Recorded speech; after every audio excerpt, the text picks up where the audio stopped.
Memorias de un tambor.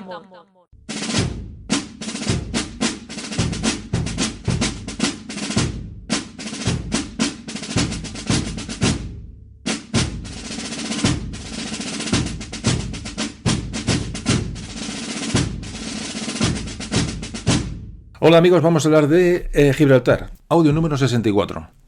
Bueno, como siempre, una introducción histórica, un poco a ver cuál es la historia de Gibraltar, cuál es su proceso de su evolución hasta que llega a nuestros días, este pequeño trozo de tierra que tanto da que hablar. ¿Por dónde empezamos? Empezamos por, hay que decir que la península ibérica, esta península en la que desde donde se emite este audio, aloja, evidentemente, países como España, Portugal, Andorra y Gibraltar.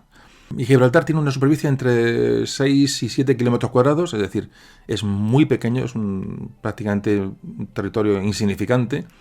Está habitado por unos 32.000 personas, actualmente Gibraltar, y es de dominio británico desde el 4 de agosto de 1704, es decir, comienzos del siglo XVIII. Bueno, vamos a hablar de la historia de Gibraltar, de dónde nace Gibraltar, de esta zona, tan cercana al estrecho de Gibraltar, que tiene su mismo nombre. Es esta zona estratégicamente tan importante que abre el paso del Mediterráneo al Atlántico. Y bueno, ¿por dónde empezamos? Vamos a empezar a hablar por el mito de Hércules. Vámonos a irnos a la mitología griega. Este personaje mitológico parece ser que en su momento, en un arrebato de locura, se llamaba Hércules, había matado a sus hijos y una vez que recobra la razón, se le esclaviza y para purificar su falta, debería de realizar 12 trabajos, los famosos 12 trabajos de Hércules. Repito, hablamos de la mitología griega. Bueno, pues muchos textos cuentan que Hércules, cuando realiza su 10º trabajo, al finalizar este 10º trabajo, colocó 2 columnas a modo de monumento. Bueno, pues son las columnas de Hércules, que fue un término muy usado en la antigüedad y que pone de manifiesto ya Plinio el Viejo en sus descripciones geográficas. Ya geógrafos romanos escribieron, por ejemplo, y fue el mismo Hércules quien separó los 2 montes unidos, los montes Avila y Calpe, como una cordillera continua, y que así fue como el océano, contenido antes por la mole de los montes, se le dio entrada a los lugares que ahora inunda. Desde aquí el mar se difunde ya más extensamente y avanzando con gran fuerza, recorta las tierras que retroceden y quedan bastante más alejadas. Es decir, hay un hecho, se explica como un hecho mitológico, pues esa conexión entre el Mediterráneo y el Atlántico. Es decir, estamos hablando de los 2 montes, Avila y Calpe, que son, Calpe se refiere a Gibraltar, y Avila a otro monte que estaría al otro lado del estrecho o lo que es en la zona de Marruecos. Es decir, estas 2 columnas de Hércules sería el antiguo Calpe, y repito, identificado con el Peñón de Gibraltar, que mide unos 420 y tantos metros, y el monte Avila, hay dudas de dónde ubicarlo. Hay quien dice que es el monte Hacho en Ceuta y hay quien dice que es el monte Musa, que ya está en Marruecos. Y ya se les conoció entonces como las columnas de Hércules, las estelas de Heracles. Ya los romanos conocían este lugar geográfico con este nombre y con esta mitología, esta carga mitológica que le da explicación. Bueno, era el límite del mundo conocido por los griegos hasta que, según el historiador Heródoto, griego también, Coleo de Samos lo atravesó en torno al siglo VII a.C., donde ya hay referencias del estrecho de Gibraltar. Las columnas de Hércules fueron un límite entre el exterior e interior de la cuenca del Mediterráneo. Fijaros lo importante que es, y hasta que se descubre América, en 1492, se desconocía la existencia de otro continente más al oeste de este mar, es decir, más al oeste de las columnas de Hércules, por lo que se ha relacionado la columna de Hércules siempre con la frase latina famosa de non terra plus ultra, es decir, no hay tierra más allá, o con el plus ultra, el más allá, ya en el siglo XVI, en referencia a los dominios hispánicos más allá de este punto, del estrecho de Gibraltar. Ya el monarca, el rey español Carlos I de España, V de Alemania, incorporó el símbolo de las columnas de Hércules en su escudo de armas, y ya están las 2 columnas que todos conocéis, de esto hemos hablado ya en el audio de los símbolos, pues con la divisa plus ultra, y las 2 columnas haciendo referencia a estas 2 columnas de Hércules. Este elemento heráldico ha permanecido con cierta asiduidad en los escudos del resto de los reyes, aunque en la actualidad ya no aparecen en el escudo del rey de España. Hoy no aparecen las columnas de Hércules y el plus ultra, pero sí lo hacen en el escudo de España. Es decir, en el escudo de España tiene las 2 columnas de Hércules que con el término plus ultra. Es importante, fijaros, lo que es el estrecho de Gibraltar, estratégicamente lo que es la importancia que tiene hasta el punto de que lo tenemos reflejado en el escudo nacional. Hablábamos en el audio del Real de A8 tantas cosas hemos hablado ya, bueno, que en este real de A8, en esta moneda española tan famosa, que ya digo, hay un audio dedicado a ella, un audio para mí muy interesante, se encuentran, representadas estas dos columnas de Hércules envueltas con una cinta con el texto plus ultra. Bueno, pues la adaptación o la simplificación de este símbolo del real de A8 español, de las dos columnas y la cinta, es una explicación que se da al nacimiento del símbolo del dólar norteamericano. Comento todo esto para que veáis la trascendencia, digamos, del lugar geográfico. Si os fijáis, en el mundo hay pocos lugares tan importantes geográficamente como el paso, digamos, del Mediterráneo, donde nace, bueno, prácticamente la cultura que hoy conocemos, en Roma, Grecia, etcétera, y da paso, digamos, al Océano Atlántico y da paso a América, da paso a decir, la historia se abre por el estrecho de Gibraltar. Por eso es tan importante y la importancia geográfica en sí del lugar. Bueno, hay que decir que en 1848 se descubre una calavera en el Peñón de Gibraltar relacionada con el hombre de Neandertal. Es decir, parece ser que es el primer rastro de Neandertal que se descubre en Europa. Y realmente, aunque luego se descubre en el Valle de Neander, en Alemania, y da nombre al Neandertal, realmente el primer ejemplar, el primer resto Neandertal que se descubre en Europa es en Gibraltar. Luego tenía el nombre no tiene que ser Neandertal, sino, bueno, no sé, pues Gibraltar, ¿no? Por alguna manera. Pero la importancia de este lugar también a nivel antropológico. A pesar de estos restos de neandertales en el Peñón de Gibraltar, bueno, no fue un lugar con asentamientos humanos hasta el año 1160, cuando los almohades ordenan la construcción del primer establecimiento permanente. Digamos, ya estamos en 1160, es decir, años antes de las Navas de Tolosa es cuando se produce el primer asentamiento, digamos, regulado en el Peñón de Gibraltar. Ya digo, son los almohades, los árabes, los que lo realizan. La invasión de los musulmanes comenzó, como todos sabéis, en la zona sur de España, donde los visigodos disidentes, tema visigodos que tenemos que tratar, me imagino que no va mucho tardar, un tema que queda ahí, queda un hueco por llenar, ¿no?, con el tema de los visigodos. Lo haremos, me imagino que en breve. ¿Qué os estaba diciendo? Sí, la invasión musulmana, bueno, comienza por el sur de la península ibérica y parece ser que es en la bahía de Gibraltar donde los árabes desembarcan en ayuda de estos visigodos disidentes. Entonces, el jefe árabe que llega jefe de los bereberes que llegan a la península ibérica se llama Tarik y desembarca, pues hablan al lado del Peñón de Gibraltar. Entonces va a dar nombre a este peñón Tarik y se va a llamar la montaña de Tarik, es decir, Jabel Tarik. Pues Jabel Tarik va a ser la montaña de Tarik va a ser lo que nombra Gibraltar, es decir, Jabel Tarik, Gibraltar, viene de esta acepción, ¿no?, de Jabel Tarik. De ahí viene el nombre de Gibraltar. Gibraltar continuó bajo dominación árabe durante más de 7 siglos, como gran parte de la península, hasta que fue tomado por los cristianos del Reino de Castilla por un breve periodo de 24 años a principios del siglo XIV. Gibraltar es tomada por primera vez en 1309 por Alonso de Guzmán, que estaba al servicio de la corona de Castilla y contó para la toma de Gibraltar con ayuda de la corona de Aragón. Años después, en el 1333, mitad del siglo XIV, es tomada por los benimerines, que habían invadido la España musulmana, pero para intentar parar esta reconquista cristiana que se estaba produciendo. Y finalmente, en 1374, cae en mano de los nazaríes del Reino de Granada, en este vaivén, ¿no?, de posesión del Peñón de Gibraltar, hasta que en el año 1462 pasa finalmente a formar parte de la corona de Castilla.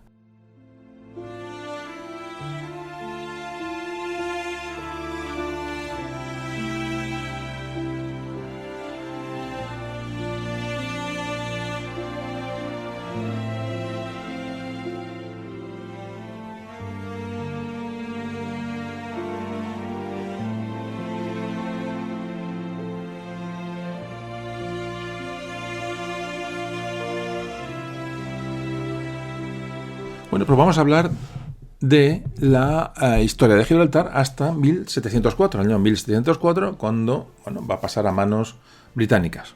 ¿Qué ocurre en Gibraltar? Ya digo, de una manera breve, un poco la historia, porque así vamos entrando en materia.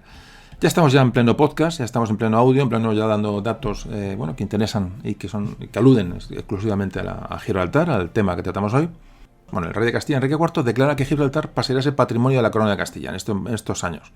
Incluso añadió el título de rey, el mismo Enrique IV se añade el título de rey de Gibraltar entre sus diferentes títulos nobiliarios. Este mismo año, Enrique IV anexionó el territorio del pueblo de Algeciras al de Gibraltar para crear unas tierras que se iban a llamar Campo Llano de Gibraltar. Y muy poco después, Enrique IV visita personalmente Gibraltar. En julio de 1467, en estos momentos de guerras civiles en Castilla, en 1467, las tropas del duque de Medina Sidonia aprovechan una revuelta y toman el control de Gibraltar. En 1474, este mismo duque de Medina Sidonia vende Gibraltar a una población de judíos de Córdoba y Sevilla, con la condición de que mantuvieran una guarnición en el pueblo de Gibraltar durante 2 años. Así que un grupo de 4.300 judíos se instalaron en el pueblo de Gibraltar y se hicieron cargo de este acuerdo, ¿no? Pero 2 años después, tan solo en 1476, el duque de Medina Sidonia los expulsa. Llegan los reyes católicos, toman Granada y, como hemos hablado en muchos audios, se mira hacia África. Es decir, Gibraltar va a ser una base importantísima para el paso del estrecho y la conquista de Melilla en 1497. Es decir, se convierte Gibraltar en una base de operaciones importante para Castilla. En 1501, ya entramos en el siglo XVI, en época prácticamente renacentista, los reyes católicos, que ven la importancia que tiene Gibraltar, piden al duque de Medina Sidonia que se lo ceda a la corona española y, por supuesto, el duque acepta esta petición y Gibraltar ya pasa definitivamente a manos de los monarcas, de los reyes católicos. ¿Qué audio hablamos de esto? El audio de los piratas berberiscos, sí. Los piratas Barbarroja, que hablábamos en este audio, otro audio también importante para entender lo que supuso la acción de España en el Mediterráneo. Bueno, pues desembarcan en Gibraltar estos piratas berberiscos en septiembre del año 1540. Saquearon el pueblo, se llevaron, como hablábamos en aquel audio, capturaron multitud de personas que los llevaron para venderlos como esclavos al norte de África. Y entonces Gibraltar pide a los reyes que protejan aquella zona, evidentemente, de los ataques berberiscos. Y finalmente ya el rey Carlos I de España, V de Alemania, en el año 1552, mandó a un ingeniero italiano para reforzar las defensas del pueblo de Gibraltar, que está simplemente abajo, debajo del peñón, no había ninguna construcción por encima de lo que es el pueblo a pie del agua, y se construyó una gran muralla conocida como la muralla de Carlos V. Alrededor del pueblo y una gran zanja y un puente levadizo que dificultaba el paso desde fuera. En el año 1607 se produce una batalla naval conocida como la Batalla de Gibraltar. Se produce cuando una flota holandesa atacó por sorpresa a una flota española que estaba en la bahía de Gibraltar, entre Gibraltar y Algeciras. Para el que no lo conozcan, podéis ver un mapa como es Gibraltar. Me imagino que todos tenéis noción de lo que es Gibraltar, pero Gibraltar es según se mira de sur-norte, está al este, de la bahía de Algeciras. Al oeste de la bahía de Algeciras está la ciudad de Algeciras y al este está Gibraltar. Entonces es una bahía relativamente pequeña que es un lugar de protección natural, es decir, un lugar muy apto para refugiar flotas y estratégicamente importante, aparte de lo que ya supone en sí proteger el paso del estrecho y controlar el paso del estrecho. Y se produce años después, en 1621, se produce una segunda batalla de Gibraltar donde una escuadra española destruye a una escuadra de la compañía holandesa de las Indias Orientales. Esto se produce ya a mitad del siglo XVII. Vamos hablando muy por encima de los datos históricos que se han producido en aquella zona, simplemente para ya entrar en materia en unos minutos. La gran cantidad de enemigos de España en el estrecho de Gibraltar hizo que el rey Felipe IV volviera a reforzar las defensas del pueblo de Gibraltar. Ya se instalaron cañones, es decir, ya Gibraltar es un lugar importante estratégicamente, ya hay que entrar en los planes de los reyes de España constantemente. Los primeros británicos que aparecen por Gibraltar lo hacen en 1651. Ya merodean por aquella zona, evidentemente, dada la importancia estratégica del lugar. Y años más tarde, van a regresar esta vez, pero como aliados de España contra los intereses franceses y holandeses. En estos momentos, como ya hemos hablado en muchos audios, hay un cambio de alianzas constante entre las potencias europeas, entre Francia, España sobre todo, e Inglaterra, que en este momento es una potencia emergente, todavía no es una gran potencia, pero ya empieza a tener una importancia naval, la hace potencia dominante ya o potencia emergente en Europa. Ya digo que hay una alianza con España, pero que en 2 años después, de 1656, España declara la guerra a Inglaterra. Es decir, cuando hablamos de Inglaterra, Gran Bretaña, Reino Unido, me vais a disculpar para no andar haciendo disquisiciones, siempre se ha conocido a los ingleses como de una manera genérica, pero yo que ya todos estáis más o menos familiarizados con los términos de lo que es Gran Bretaña, lo que es Inglaterra, lo que es Reino Unido, lo que es, en fin. ya hay intentos de pulsar cómo están las defensas gibraltareñas. De hecho, es Cromwell, el mismo Cromwell, que lleva una flota hasta Gibraltar para ver, bueno, ya hay un reconocimiento del potencial militar que puede tener aquella zona, aquel istmo. Es un istmo realmente, lo que es el Peñón de Gibraltar, muy protegido por esa gran montaña, con lo cual estratégicamente es un sitio que es muy, muy fácil de defender, como de hecho la historia demostrará. Ya ese mismo año, en 1656, hay una carta al almirante de la Marina Real Británica, en el que Cromwell le dice la necesidad de que la corona británica tenga una base naval permanente en la entrada del Mediterráneo. Y ya se habla de Gibraltar como un lugar, como un lugar que se puede tener en cuenta.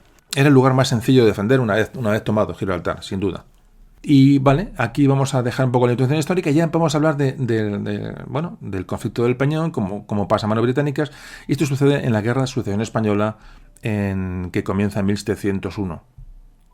1701, cuando muere Carlos II. Bueno, pues esta parte que ya hemos tocado en muchos audios, la vamos a volver a repetir. Ya digo que los audios, hay quien escucha los audios sueltos, con lo cual hay que repetir temas anteriores, o por lo menos dar una pequeña explicación, aunque ya lo conozcáis. Y yo creo que tampoco está de más repetir ciertas cosas para recalcar y para aprender y para fijar conocimientos, que es de lo que aquí se trata. Aprender historia y fijar conocimientos para entender las cosas de la mejor manera posible. A veces repito mucho los conceptos y ya sabéis, ya me conocéis que es por esto, ¿no? Porque lo que es importante hay que remarcarlo incluso a riesgo de ser pesado. Venga, pues vamos a hablar ya del conflicto de Gibraltar y cómo nace este conflicto.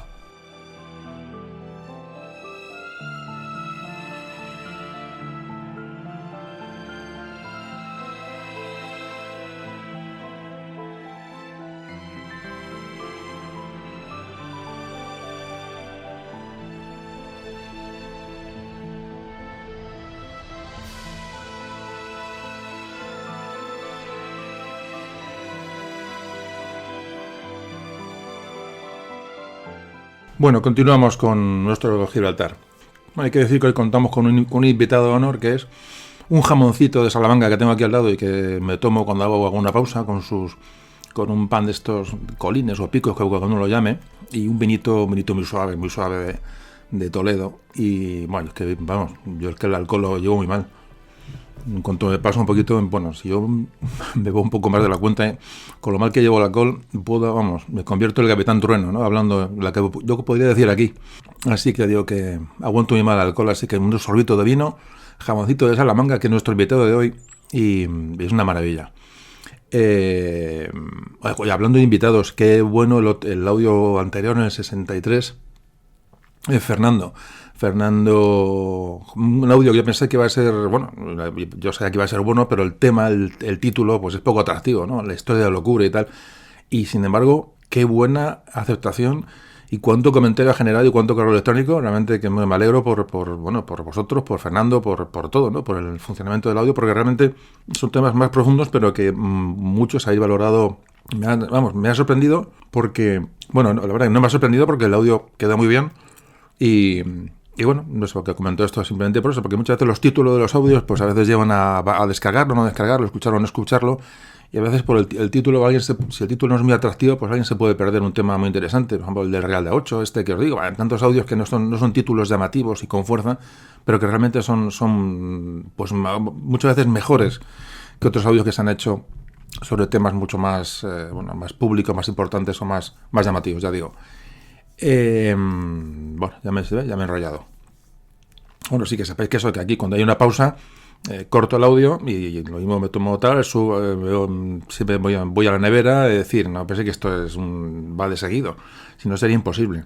Así que estas pausitas donde corto el audio, luego pongo el ensamble musical de Ignacio Núñez, pues bueno, lo que hace, me podéis imaginar por ahí, navegando por la nevera, que si no esto se hace muy largo. Bueno, ¿y qué os iba a contar yo ahora? ¿De qué estamos hablando? De Gibraltar. Evidentemente estamos hablando de Gibraltar. Bueno, pues llegamos a la Guerra de Sucesión Española. Esta famosa guerra se produce porque en España en este momento, ya hemos hablado en algún audio anterior de todo esto, España a finales del siglo XVII está en el pleno ocaso de la dinastía de los Austrias. Carlos II es el último rey de los Austrias, un rey que está enfermo, un rey con unos problemas físicos y probablemente mentales importantes.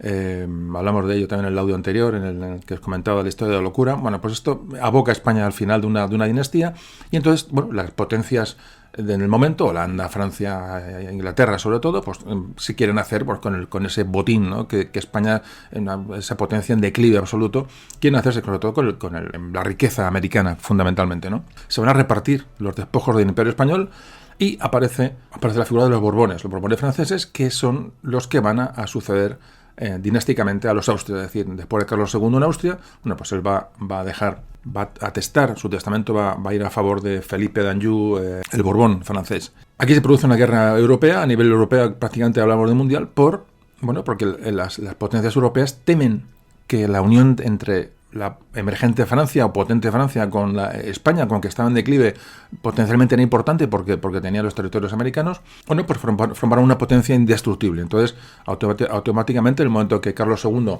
testa en favor de Felipe, nieto de Luis XIV de Francia, bueno, pues se produce una guerra a nivel europeo y casi a nivel mundial, una guerra muy cruenta para evitar esta unión entre España y Francia. Bueno, pues aquí se van a enfrentar España y Francia por un lado, y Inglaterra, Holanda, Austria y Portugal por otro. Es decir, una guerra larga y bastante cruel. ¿Qué ocurre? Ya cronológicamente, que el 1 de noviembre de 1700 el rey Carlos II muere y deja en su testamento a Felipe de Borbón, ya digo, como antes decía, nieto de Luis XIV de Francia.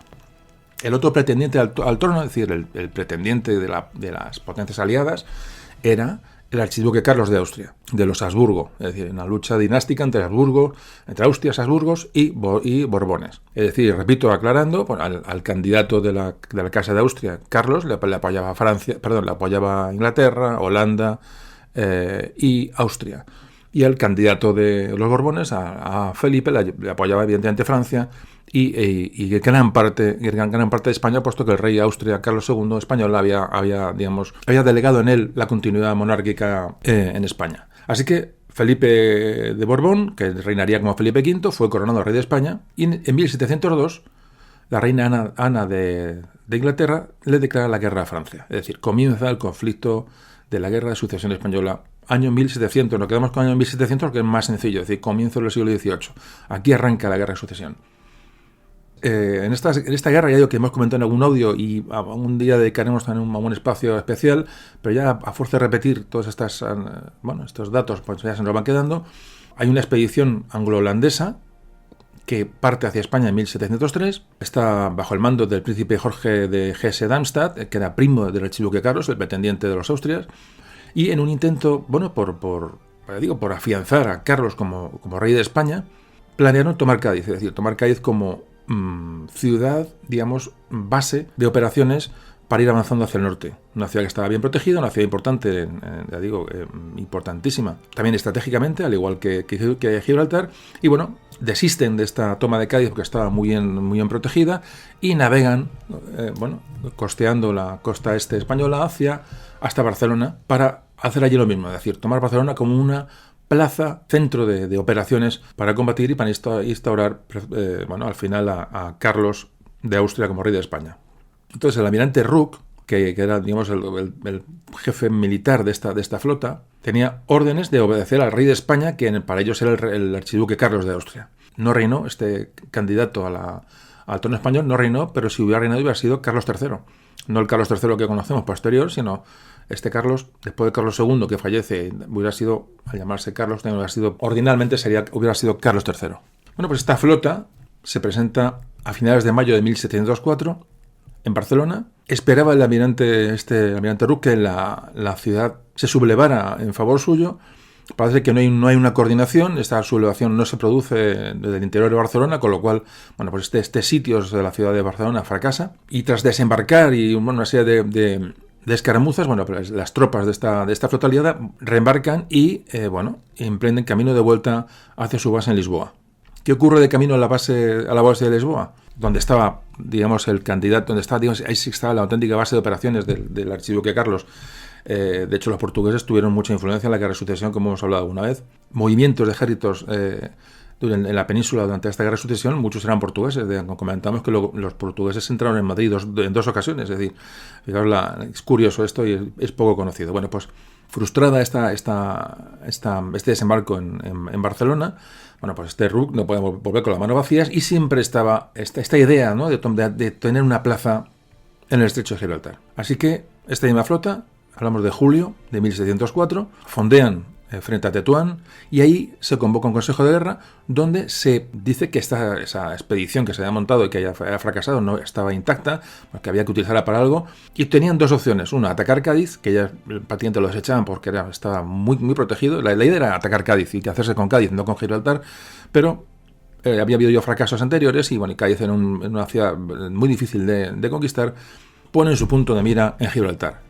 ¿Quién había en Gibraltar en el momento que esta flota aliada, fundamentalmente compuesta por tropas británicas, se dirige hacia allí?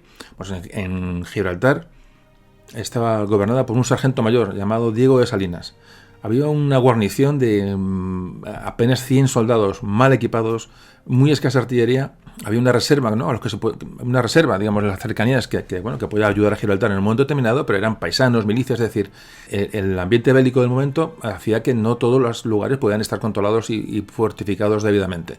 Digamos, además, de hecho, toda la fuerza, digamos, o toda la intensidad de fortificación se habría realizado en Cádiz. Había, poca artillería y la poca que había pues no estaba en las mejores condiciones. Ya Diego de Salinas le había dicho al capitán general de Andalucía que Gibraltar no estaba en una manera apropiada. Hay documentos que esto lo acreditan, que Gibraltar no estaba preparada para en caso de un asalto y que hay que tener precauciones porque podía ocurrir. Pero ya digo, entre la mayoría del ejército en ese momento franco-español estaba en la frontera con Portugal y la fuerza más importante se encontraba en Cádiz. Así que comenzó el sitio de Gibraltar por esta escuadra tras el fracaso de Barcelona. Ya digo, pasaban por allí y dijeron, pues vamos a intentarlo, realmente absolutamente accidental. Hay un cura, el cura Romero, que es testigo de estos hechos, el cura que estaba allí en Gibraltar, y textualmente dice: fue un fatal mes para Gibraltar, sitiado por mar y tierra. El 1 de agosto entró la escuadra inglesa. Así que, efectivamente, la flota aliada ancla en la bahía de Algeciras y desembarca cerca de 2.000 hombres en el istmo que separa, digamos, el peñón de Gibraltar de lo que es la tierra firme hacia la península. Desembarcan al norte del peñón, cortan la posible comunicación, ¿no?, con el norte, con la península, y bueno, automáticamente salen de la plaza de Gibraltar una pequeña sección de caballería que intenta repeler a los primeros hombres que desembarcan, pues son rechazados. Y entonces el general austriaco, digamos, que mandaba, digamos, de una manera política la escuadra, ya digo, estaba Rooke, el inglés, y estaba este príncipe de Hesse-Darmstadt, es el que manda a la población de Gibraltar una serie de escritos en los que les insta a unirse a la causa austracista y abandonar la causa borbónica. La respuesta es negativa. Los gibraltareños declaran que son fieles a su rey, a Felipe V, y que se niegan evidentemente a abandonar la plaza y menos a unirse a la causa austracista. Rechazada la rendición, la noche del 2 de agosto comienza, digamos, el ataque final sobre Gibraltar. Entran en el puerto de Gibraltar, incendian un barco francés que había en el interior, mientras la flota se situaba en línea para bombardear la ciudad. Este mismo cura, el cura Romero, apunta en su diario y dice que el sábado día 2 echaron bombas a medianoche y dice: no es decible los llantos y gritos, angustia y tristezas que produjeron. Estos son frases textuales de testigos del momento. Los aliados lanzan sus tropas contra los fuertes que había en el norte del peñón, desembarcan en la playa oriental de Gibraltar y empiezan a subir hacia las alturas de Gibraltar para atacar desde arriba a los defensores que estaban abajo en el pueblo. Parece ser que los marines británicos que empiezan a escalar las murallas que había en Gibraltar son sorprendidos por una mina, ¿no?, que estalla mientras están trepando, parece que mueren muchos ingleses en ese hecho, pero las diferentes oleadas de desembarco que mandan la infantería británica, se calculan en casi 2.000 hombres, acaban con la oposición de los españoles en la plaza de Gibraltar. El Cabildo de Gibraltar se reúne el 4 de agosto y resuelve entregar la ciudad para no causar más muertes, sobre todo entre la población civil. Al día siguiente de esta capitulación, la población civil de Gibraltar abandona la ciudad porque no consienten en admitir a Carlos como rey de España. Es decir, abandonan la ciudad porque son fieles a Felipe V, y se va a producir entre la poca población civil que queda en Gibraltar, las tropas anglo-holandesas que ocupan Gibraltar, de manera documentada. Hablan de saqueos, de robos, de violaciones, de profanación por supuesto, de las iglesias católicas. Era una constante en la guerra de sucesión cuando llegan holandeses y británicos a la península. Y yo digo que la población bueno, toma la resolución de marcharse de allí y ocupar pues, lugares en las localidades más cercanas. Realmente no se van muy lejos porque esperan que Gibraltar sea reconquistado por la fuerza de Felipe V y puede volver a su pueblo, a sus casas, realmente. Eso es lo que ellos hacen. Y bueno, además, en una guerra, digamos, de este tipo, pues suponía que muy pronto una flota borbónica franco-española llegaría por allí, o un ejército por tierra llegaría para expulsar a los ingleses, fundamentalmente, y holandeses que habían llegado allí. Solamente un grupo de unas decenas de genoveses que habitaban en Gibraltar deciden quedarse y juran fidelidad al rey de España, Carlos III.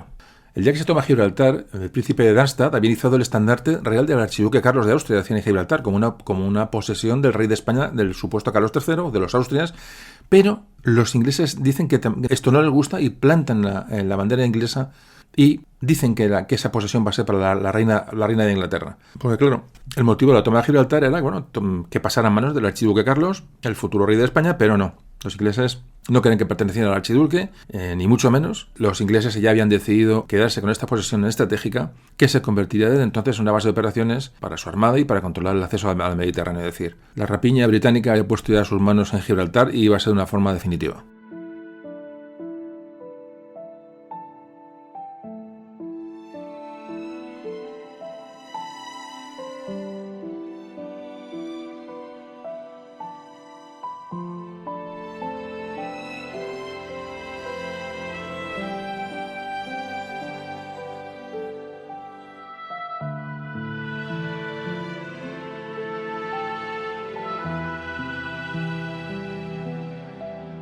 Bueno, pues ya con los ingleses en Gibraltar y en esta situación, muy poco después, el 24 de agosto de 1704, efectivamente hay una flota franco-española que se dirige hacia Gibraltar, una vez enterados de que ha sido tomado, y se produce una batalla naval, que es la batalla de Vélez Málaga. La batalla de Vélez Málaga es la única batalla naval importante que se produce durante la Guerra de Sucesión.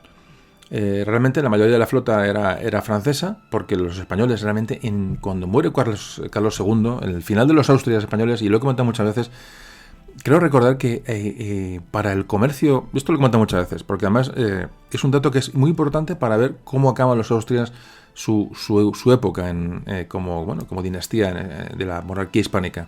Es que solamente había entre 4 y 5 navíos de línea para cubrir y proteger todos los convoyes que iban de América a la península y viceversa. Es decir, con 4 o 5 barcos tenían que... O sea, el desastre de la flota española era absoluto.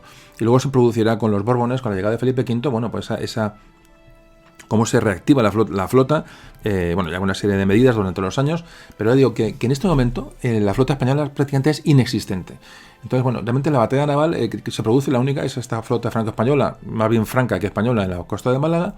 Ahí está Blas de Lezo, ¿os acordáis de la época de Blas de Lezo? En esta, es un niño donde pierde una pierna. Son tablas realmente, la batalla no la gana ninguno de los dos, pero la flota no puede llegar a Gibraltar, que era su objetivo para liberar el Peñón. Digamos que es el intento más con posibilidades más reales que ha habido nunca de reconquistar el Peñón. Es decir, estaba recién tomado y era el momento de reconquistarlo, antes de que se afianzaran las defensas y que aquellos hicieran una plaza aún más fuerte de lo que era. Entonces, el fracaso de esta batalla de Vélez Málaga pues va a condenar al Peñón de Gibraltar, a lo largo de la historia. Este mismo año, en 1704, España intenta recuperar Gibraltar ya por tierra, con 12.000 hombres y el apoyo de la Armada francesa. Pero ya es imposible porque el Peñón ha sido fortificado y es prácticamente inexpugnable para esa fuerza que acude allí. Repito, aunque Gibraltar había sido tomado por unas tropas anglo-holandesas con el pretexto de que se quedara aquella zona para Carlos de Austria, la corona inglesa tenía ya la intención clara de quedarse en Gibraltar, primero por estrategia y segundo como posible negociación para intercambio territorial.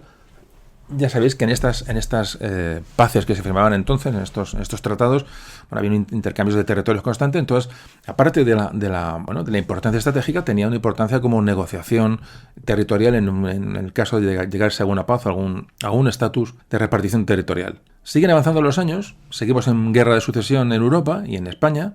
Entonces, la reina Ana de Inglaterra declara Gibraltar como puerto libre. Esto ocurre en 1706. ¿Por qué hace esto? Porque el sultán de Marruecos se encargaría de abastecer Gibraltar. Es decir, Gibraltar estaba cerrado por el norte, estaba sitiado, no tenía posibilidad de por tierra salir de allí. y solamente podía ser abastecido por mar. Bueno, pues se firma este pacto con el sultán de Marruecos, que se encargaría de abastecer la ciudad. Ya en 1707 he nombrado el primer gobernador de Gibraltar, el gobernador británico, por supuesto. Y llegamos al final de la Guerra de Sucesión Española, que acaba en 1713, entonces llegan los acuerdos y tratados de paz y final de la guerra. Aquí llegamos al famoso Tratado de Utrecht. El Tratado de Utrecht que va a sellar la paz entre ambos bandos. Gran Bretaña y Austria aceptan a Felipe V como rey de España. En contraprestación hablan de que las coronas de España y Francia no se unan, es decir, que sean dos coronas diferenciadas. Y hay un intercambio territorial y cesión de territorios en el que se incluye Gibraltar, que pasará a manos británicas hasta nuestro día.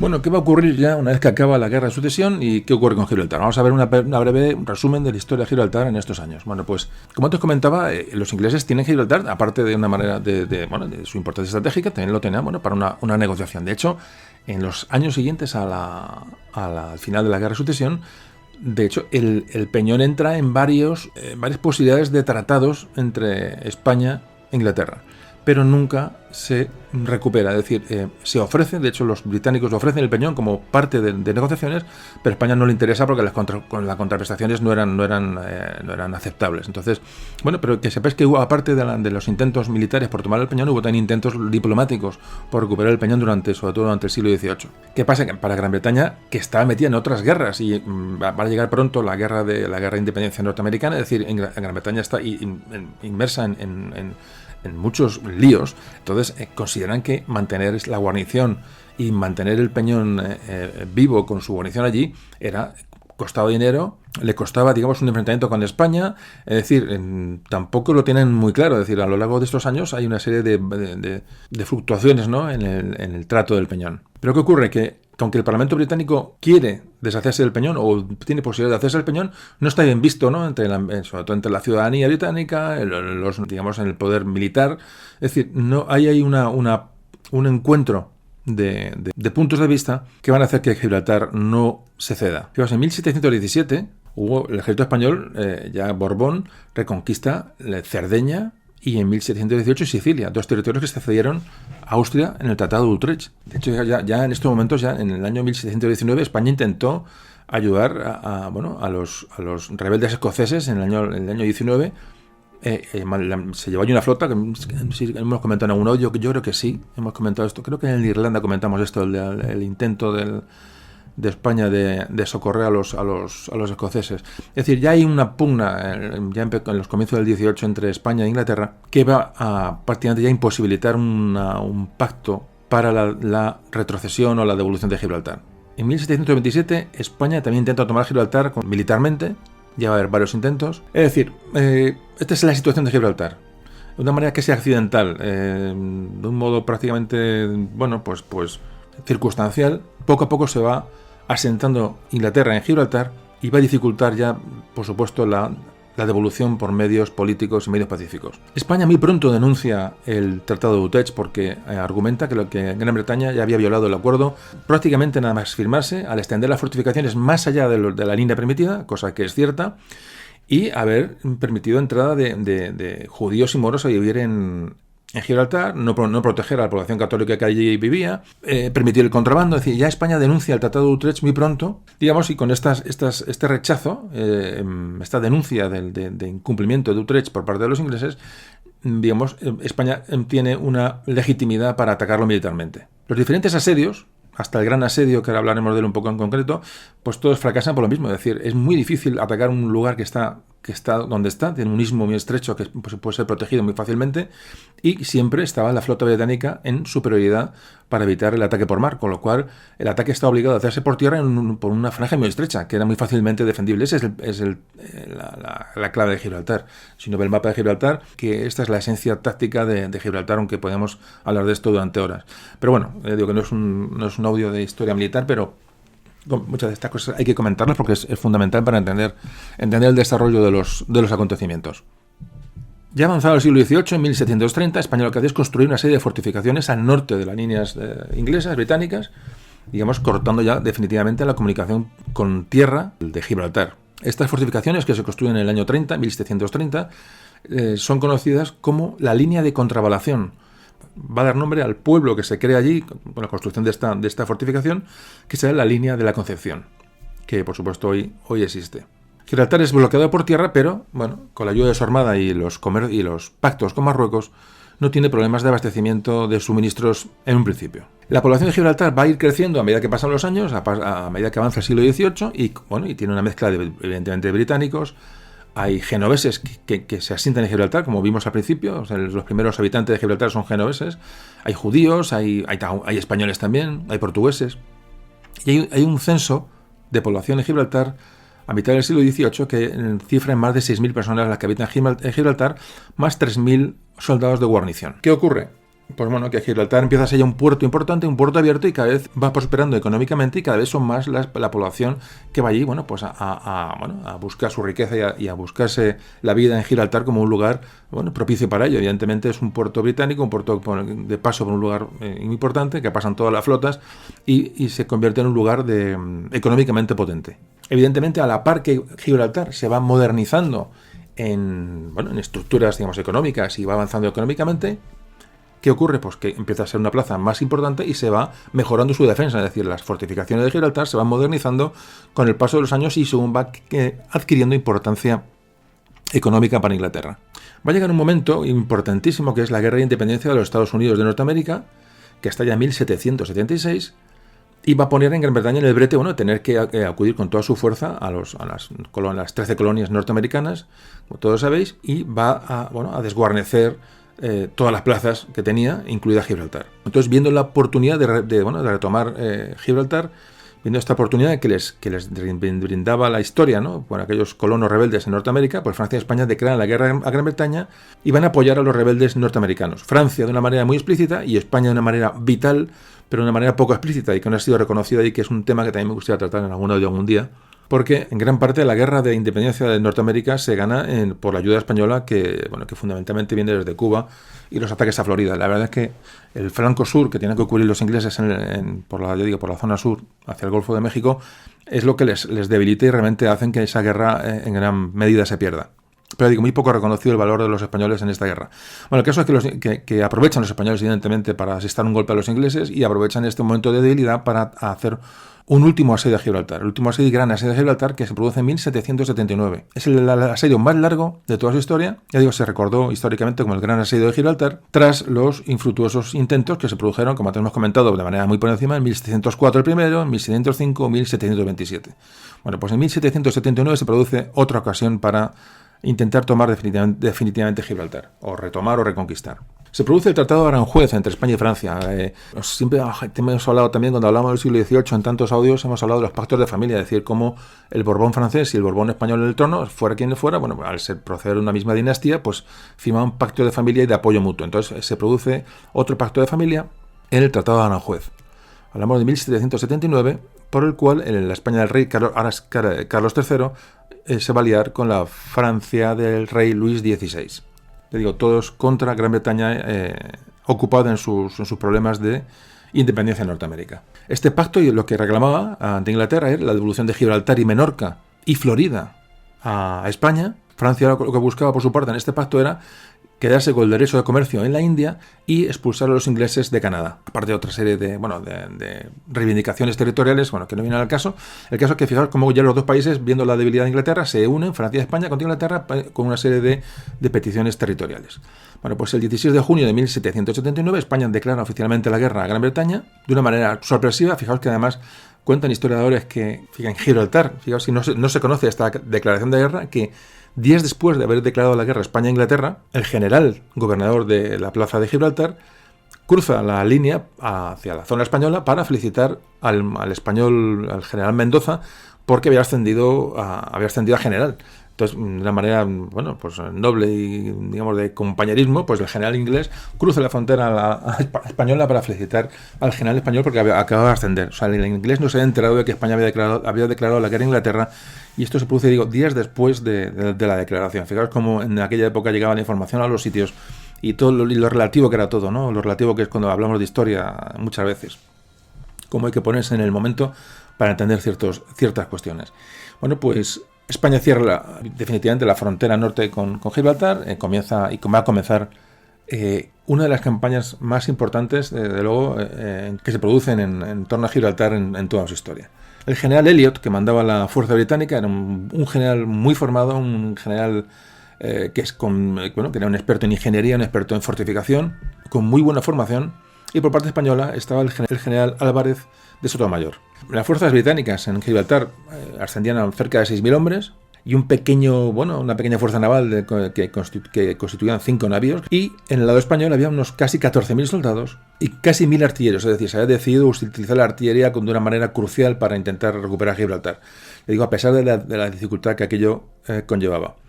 Aquí aparece, hablábamos en el audio de... ya no recuerdo cuál fuera, que hablamos de Barceló.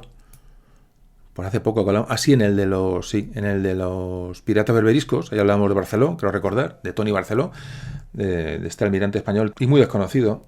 Bueno, pues hablamos precisamente de Barceló, lo que hizo con las creo que hablamos ahí ya de Gibraltar. Hemos hablado de que muchos marinos españoles importantes han participado en alguna toma de Gibraltar. Pero bueno, el caso es que este Antonio Barceló, que tenía su flota anclada en Algeciras fundamentalmente, para romper, digamos, evitar que los británicos abastecieran Gibraltar. Hay una flota española que evita que esto se produzca para acometer el asedio, y hay cerca de 12 navíos de línea en el Golfo de Cádiz con el objetivo de evitar que los ingleses pudieran abastecer el Peñón. Fijaos, durante casi 3 años, del 79 al 82, de 1779 a 1782, la idea es rendir Gibraltar por hambre. Es decir, fijaos que los ingleses están en su guerra de independencia, entonces, evidentemente, el sitio de Gibraltar o a Gibraltar no pueden acudir. Yo digo, hasta 1782 se produce un bloqueo a ver si la población por hambre llega a rendirse. Cortan las comunicaciones por mar, por tierra, y esperan que esto se produzca. Pasados estos años, España comprende que este bloqueo no va a dar fruto, ya que algunas flotas británicas llegaron a romper la línea española de corte, de aprovisionamiento, y llegaron en dos ocasiones, que se sepa, al puerto de Gibraltar para desembarcar víveres, y se deciden atacar la ciudad. Hay que decir que ya estamos en 1782 y ya se había recuperado una fuerza franco-española, había ya reconquistado Menorca, que también, repito, al igual que Gibraltar, Menorca está en el mismo paquete, es decir, que hoy podemos tener el mismo problema que tenemos en Gibraltar en Menorca, pero en 1782 se reconquista Menorca por un ejército franco-español, desembarcan y recuperan Menorca, Mahón. Entonces, gran parte de esta tropa que estuvo en la campaña de Menorca baja hasta Gibraltar para unirse al asedio. El ejército combinado hispano-francés lo manda ahora un francés, el duque de Crillon. Repito, y no me cansé de repetir, la importancia que tiene en este siglo XVIII. Siempre lo repito, y es muy importante la sensación de pertenencia de la ciudadanía, del pueblo, como queramos llamarlo, a una nación, a un rey. En este momento del siglo XVIII, las gentes se deben a su rey. Es decir, la gente no se siente española ni francesa, se sienten vasallos del rey de Francia, vasallos del rey de España. Es decir, puede haber franceses vasallos del rey de España, españoles vasallos del rey de Francia, italianos. Es decir, hay una serie de ingleses vasallos del rey de Francia, franceses vasallos. Vamos a ver, hay una mezcla de vasallajes que no atienen a nada más. Lo suyo es que los españoles sean vasallos del rey de España y los franceses del rey de Francia, evidentemente. Pero entre la alta nobleza es muy común ver cómo militares, sobre todo, pues son vasallos de otro rey, pero eso se ve con total normalidad. Lo hemos hablado muchas veces, no existe el concepto nación como hoy lo entendemos, sino el concepto, vasallaje, obediencia o fidelidad a un rey. Entonces, se produce el ataque a Gibraltar, 1779, la gran asedio de Gibraltar. Entonces la estrategia del ejército hispano-francés es atacar con baterías de artillería flotantes Gibraltar. Es decir, se han construido una serie de barcazas especiales, fuertemente artilladas para atacar Gibraltar de una manera más cercana. Estas barcazas lo que tenían era un sistema de pasaba el agua por medio de ellas para evitar que las balas de... Los ingleses disparaban, evidentemente, con balas incandescentes para incendiar los barcos en la bahía de Algeciras. Españoles y franceses sabían esto y habían creado un tipo de barcaza. Ya digo, un sistema... Hay dibujos en internet si queréis mirar.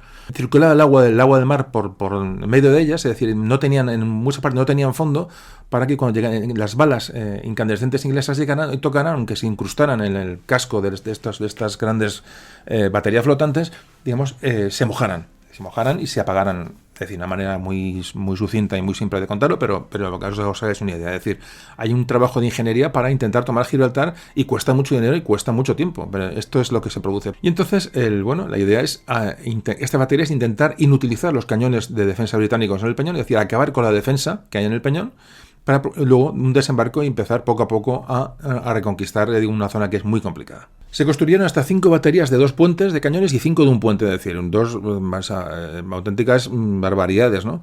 Y en septiembre de 1782, por fin, fueron trasladadas hasta Gibraltar. Eran comandadas por el español Luis de Córdoba, que también hemos hablado alguna vez de él. Así que una vez que se anclan frente a Gibraltar, comienza el bombardeo.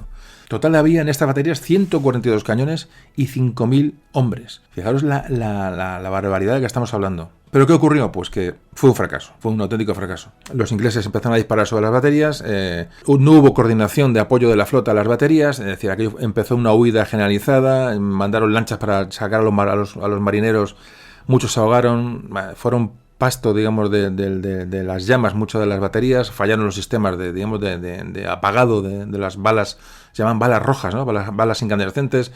Se prendieron fuego muchas de las baterías. En el intento de salvar a los marineros, llegaron otras barcas con poca capacidad, se hundieron. Bueno, un desastre. Murieron muchos marineros ahogados de estas baterías y realmente fue un fracaso estrepitoso. Se habla que sobre Gibraltar se arrojaron casi 300.000 bombas o 300.000 disparos de estas baterías y de la flota franco-española, y los ingleses respondieron con prácticamente de unos 200.000 disparos. Es un cálculo que se ha hecho. Fijaros, la batalla tan importante se produce a las faldas del Peñón de Gibraltar para intentar reconquistarlo. Una auténtica barbaridad. Pero ya digo, fracasa, y eso podéis leer mucho en internet sobre el asedio de Gibraltar y os podéis enterar porque fue un auténtico desastre. Así que al final, en septiembre de 1783, pasado este fracasado asedio, se firma la Paz de Versalles, en la que se reconoce la independencia de los Estados Unidos de Norteamérica. Y aquí Gran Bretaña, que es, digamos, la derrotada, entrega a Francia varias islas en las Antillas, le devuelve varias fortalezas en África y Asia, mientras que a España se le devuelve y se le reconoce la posesión de Menorca y se le devuelve la Florida. Importante este tema. Además, los británicos abandonan todas las posiciones que tenían en pequeños asentamientos en el Golfo de México. Bueno, pues a pesar de esto, Gibraltar no se menciona en el Tratado de Versalles. Es el último momento, digamos, después de este asedio y este tratado en el que Inglaterra cede, fue la última gran oportunidad de haber recuperado de manera diplomática Gibraltar. Ya digo, Paz de Versalles en 1783, donde España recupera la Florida, recupera Menorca y expulsa a los ingleses del Golfo de México, pero sin embargo Gibraltar queda sin nombrar en Versalles. Bueno, así es la historia y hay muchas interpretaciones, pero no soy el momento también de hablar del Tratado de Versalles, simplemente es un poco ver la historia de Gibraltar y ver un poquito cómo se van sucediendo los diferentes acontecimientos. Como veis, acá es un tema muy concreto Gibraltar y lo hemos cogido porque es un tema mismo candente, un tema de actualidad, pero realmente estamos tocando otra vez muchos conceptos que hemos repetido durante otros audios y que estamos hoy afianzando. Realmente cada audio toquemos lo que toquemos y, como veis, vamos repasando cosas y vamos, repasando conceptos que son importantes. Bueno, pues vamos a hacer una pausita.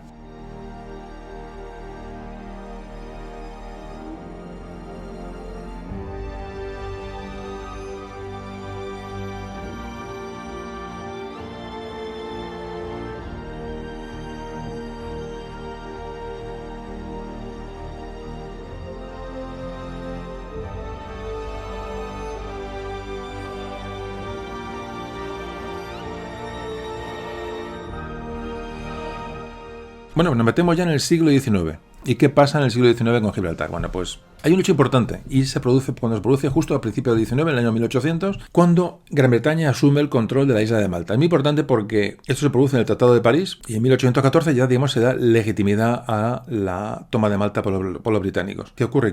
Que Gran Bretaña y su armada ya controlan el Mediterráneo y con Malta, ahora Gibraltar tiene más importancia. Es decir, con Malta en medio del Mediterráneo, aislada, tiene mucha importancia Gibraltar como punto de conexión siguiente a Malta. Aquí, cuando Gibraltar realmente empieza a tener un tratado estratégico, una importancia estratégica fundamental. Muy pronto van a llegar las guerras napoleónicas y Gibraltar va a ser la base naval importante durante la guerra napoleónica. Fijaros que en Trafalgar, en la famosa batalla de Trafalgar, de la que hemos también dedicado un audio en 1805, en la batalla de Trafalgar es fundamental Gibraltar, es decir, como primera base o base más cercana para los británicos de apoyo de su flota. Nelson, el almirante Nelson, que fallece en Trafalgar, ya había llegado 2 años antes a Gibraltar para estudiar la zona y planear la campaña que se podía producir contra la flota franco-española. De hecho, cuando acaba la batalla de Trafalgar, la flota británica se retorna a Gibraltar con Nelson muerto, y allí son enterrados en Gibraltar, todos los fallecidos y los que fallecen después heridos en la batalla de Trafalgar. Todos se entierran en Gibraltar. De la importancia de Trafalgar, no vamos a hablar aquí hoy porque evidentemente todos lo sabéis. La batalla de Trafalgar supone un antes y un después ya para Napoleón, para empezar. Inglaterra va a eliminar definitivamente la posibilidad de que los franceses cruzaran el canal de la Mancha y entraran en Inglaterra. El comercio de España con América se ve muy debilitado al quedar la flota prácticamente, la poca que queda anclada en los puertos. Es decir, fundamental Trafalgar, fundamental, muy importante Trafalgar. Claro, evidentemente en este momento España ahora es aliada de Inglaterra, es decir, contra Napoleón. Es decir, España pasa de ser aliada de Napoleón contra Inglaterra. Ahora en unos años, esto lo hemos hablado muchas veces en los audios del siglo XVIII, si los habéis escuchado, eso lo tenéis, me imagino, absolutamente interiorizado. España cambia en nada de aliados. Es decir, deja Francia y se alía con Inglaterra para luchar contra Napoleón. Entonces, durante la guerra de independencia peninsular, se ayuda al ejército español, es decir, hay una ayuda desde Gibraltar. Es decir, Gibraltar pasa de ser un objetivo a reconquistar a ser una base amiga y de refugio en momentos complicados para la fuerza española, sobre todo en Andalucía durante la guerra de independencia. Lo que son las cosas. ¿Qué pasa? Que los ingleses, exigen de una manera muy inteligente, muy perspicaz, exigen a los españoles que desmonten los fuertes que hay, que estaban para asediar Gibraltar, para bloquear Gibraltar, con el pretexto de que si llegan los franceses hasta allí, van a quedarse con los cañones y con el armamento. Entonces exigen a los españoles que desmonten las fortalezas que hay al norte de Gibraltar, es decir, que bloquean el istmo de Gibraltar. La fortaleza de Santa Bárbara y San Felipe son desmanteladas y los ingleses se quitan de momento el problema de estas posibles baterías, estos emplazamientos de cara a sitiar Gibraltar, puesto que ya son amigos o aliados de los españoles, por lo menos durante este momento. Fijaos que hay en las memorias del conde de Saint-Germain, que entrevista a Napoleón en Santa Elena, en su exilio. En las memorias dice Napoleón, le preguntan a Napoleón, este conde, le pregunta a Napoleón que por qué no tomó Gibraltar, si realmente Napoleón se paseó por la península. Napoleón llegó hasta las puertas de Cádiz, llegó hasta la puerta de Gibraltar, y dice, ¿por qué no tomó Gibraltar? Y parece que Napoleón le dice a este conde, le dice, nunca habría sido tan estúpido. Dice, Gibraltar es una herida abierta en el orgullo de los españoles. Dice, tomar Gibraltar habría sido eliminar esta herida y aclarar a los españoles con los ingleses. Esto está escrito y parece que Napoleón lo dijo. Es un tema que comento aquí porque es bastante curioso. La estrategia va más allá de lo que muchas veces ven nuestros ojos, ¿no? A primera vista, como podéis ver. De hecho, Napoleón no se desgastó en Gibraltar para nada, es decir, no le dio importancia. Pudo ser por esto, por mantener ahí un conflicto perenne entre Inglaterra y España. Pudo ser. Bueno, yo dejo ya el dato, pues a uno quiere indagar. ¿Por dónde iba? Que me estoy perdiendo. Bueno, pues sí, estamos en la guerra napoleónica. Ya cuando acaba la guerra napoleónica, acaba la guerra de independencia en la península, se habla que en Gibraltar hay cerca de 15.000 habitantes. Es decir, ya es una ciudad importante, ya digo, y comercialmente más importante todavía. Ya dobla la población civil a la guarnición militar que hay en Gibraltar, lo cual es un dato importantísimo. Siguen existiendo muchos genoveses en Gibraltar, ya es una tradición, la tradición genovesa en Gibraltar. Sigue habiendo también españoles, sigue habiendo portugueses, sigue habiendo judíos, es decir, la población de Gibraltar es bastante heterogénea. Y se va a producir otro hecho importante. Si antes hablábamos del Tratado de París y justo a principios del siglo XIX, en el año 1800, la toma de Malta por los ingleses, se va a producir la inauguración del Canal de Suez. Es decir, el Canal de Suez, como todos sabéis, conecta el Mar Rojo con el Mediterráneo, y el valor estratégico de Gibraltar crece exponencialmente. Ahora tiene la línea Suez, Malta, Gibraltar para el control del Mediterráneo, con lo cual, bueno, ahora ya se olvida todo el mundo de que eso se ha devuelto ni por el forro, imposible. Digamos como la geoestrategia aquí empieza se entiende mejor así, ¿no? Hablando de estos temas, ¿no? Como la posición de una plaza puede ser importante en un momento determinado y absolutamente desechable en otro. Así que ahora, como estamos viendo, la importancia estratégica del Mediterráneo se basa en Gibraltar, Malta y el Canal de Suez. Es decir, los ingleses ya no tienen que bordear África para llegar a la India por el Cabo de Buena Esperanza, sino que entran por el estrecho de Gibraltar, se reaprovisionan allí, pueden parar en Malta y luego van hasta el Canal de Suez para por el Mar Rojo llegar hasta el Índico. No hace falta que se explique si veis un mapa, según uno tiene controlado esto, puede ver un mapa y ver cómo esto es clave para los británicos. Por ahí se va a transportar todo tipo de comercio, exportación e importación de todo tipo de mercancías y, por supuesto, unos ingresos tremendos para Gibraltar, porque se establece allí una estación de carbón para abastecer a los nuevos barcos de vapor británicos. O sea, en plena revolución industrial, máquina de vapor, fijaos ya lo que estamos hablando. Entonces, esto ya se produce en pleno final del siglo XIX, y en 1894 ya en Gibraltar se empiezan a construir navíos, es decir, se crean unos astilleros en Gibraltar que ya hacen de Gibraltar pues, un lugar económicamente fundamental.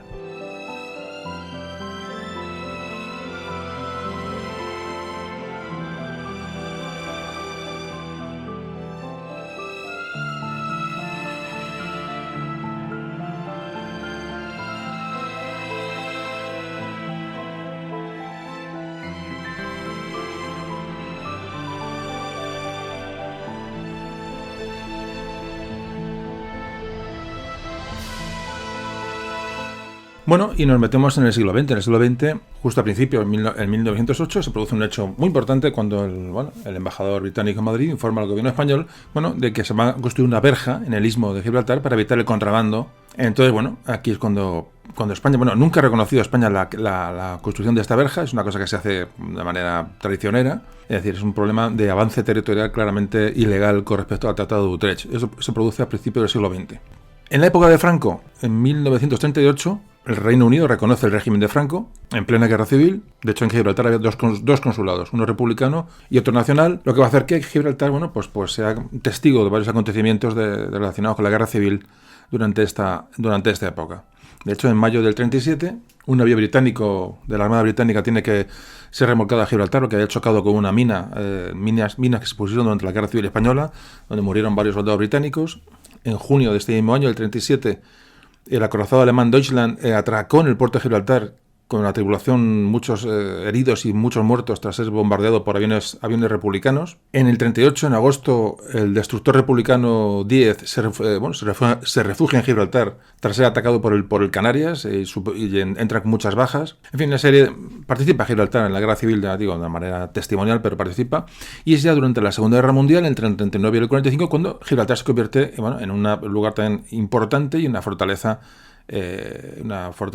que protege la entrada al Mediterráneo, y su población es evacuada.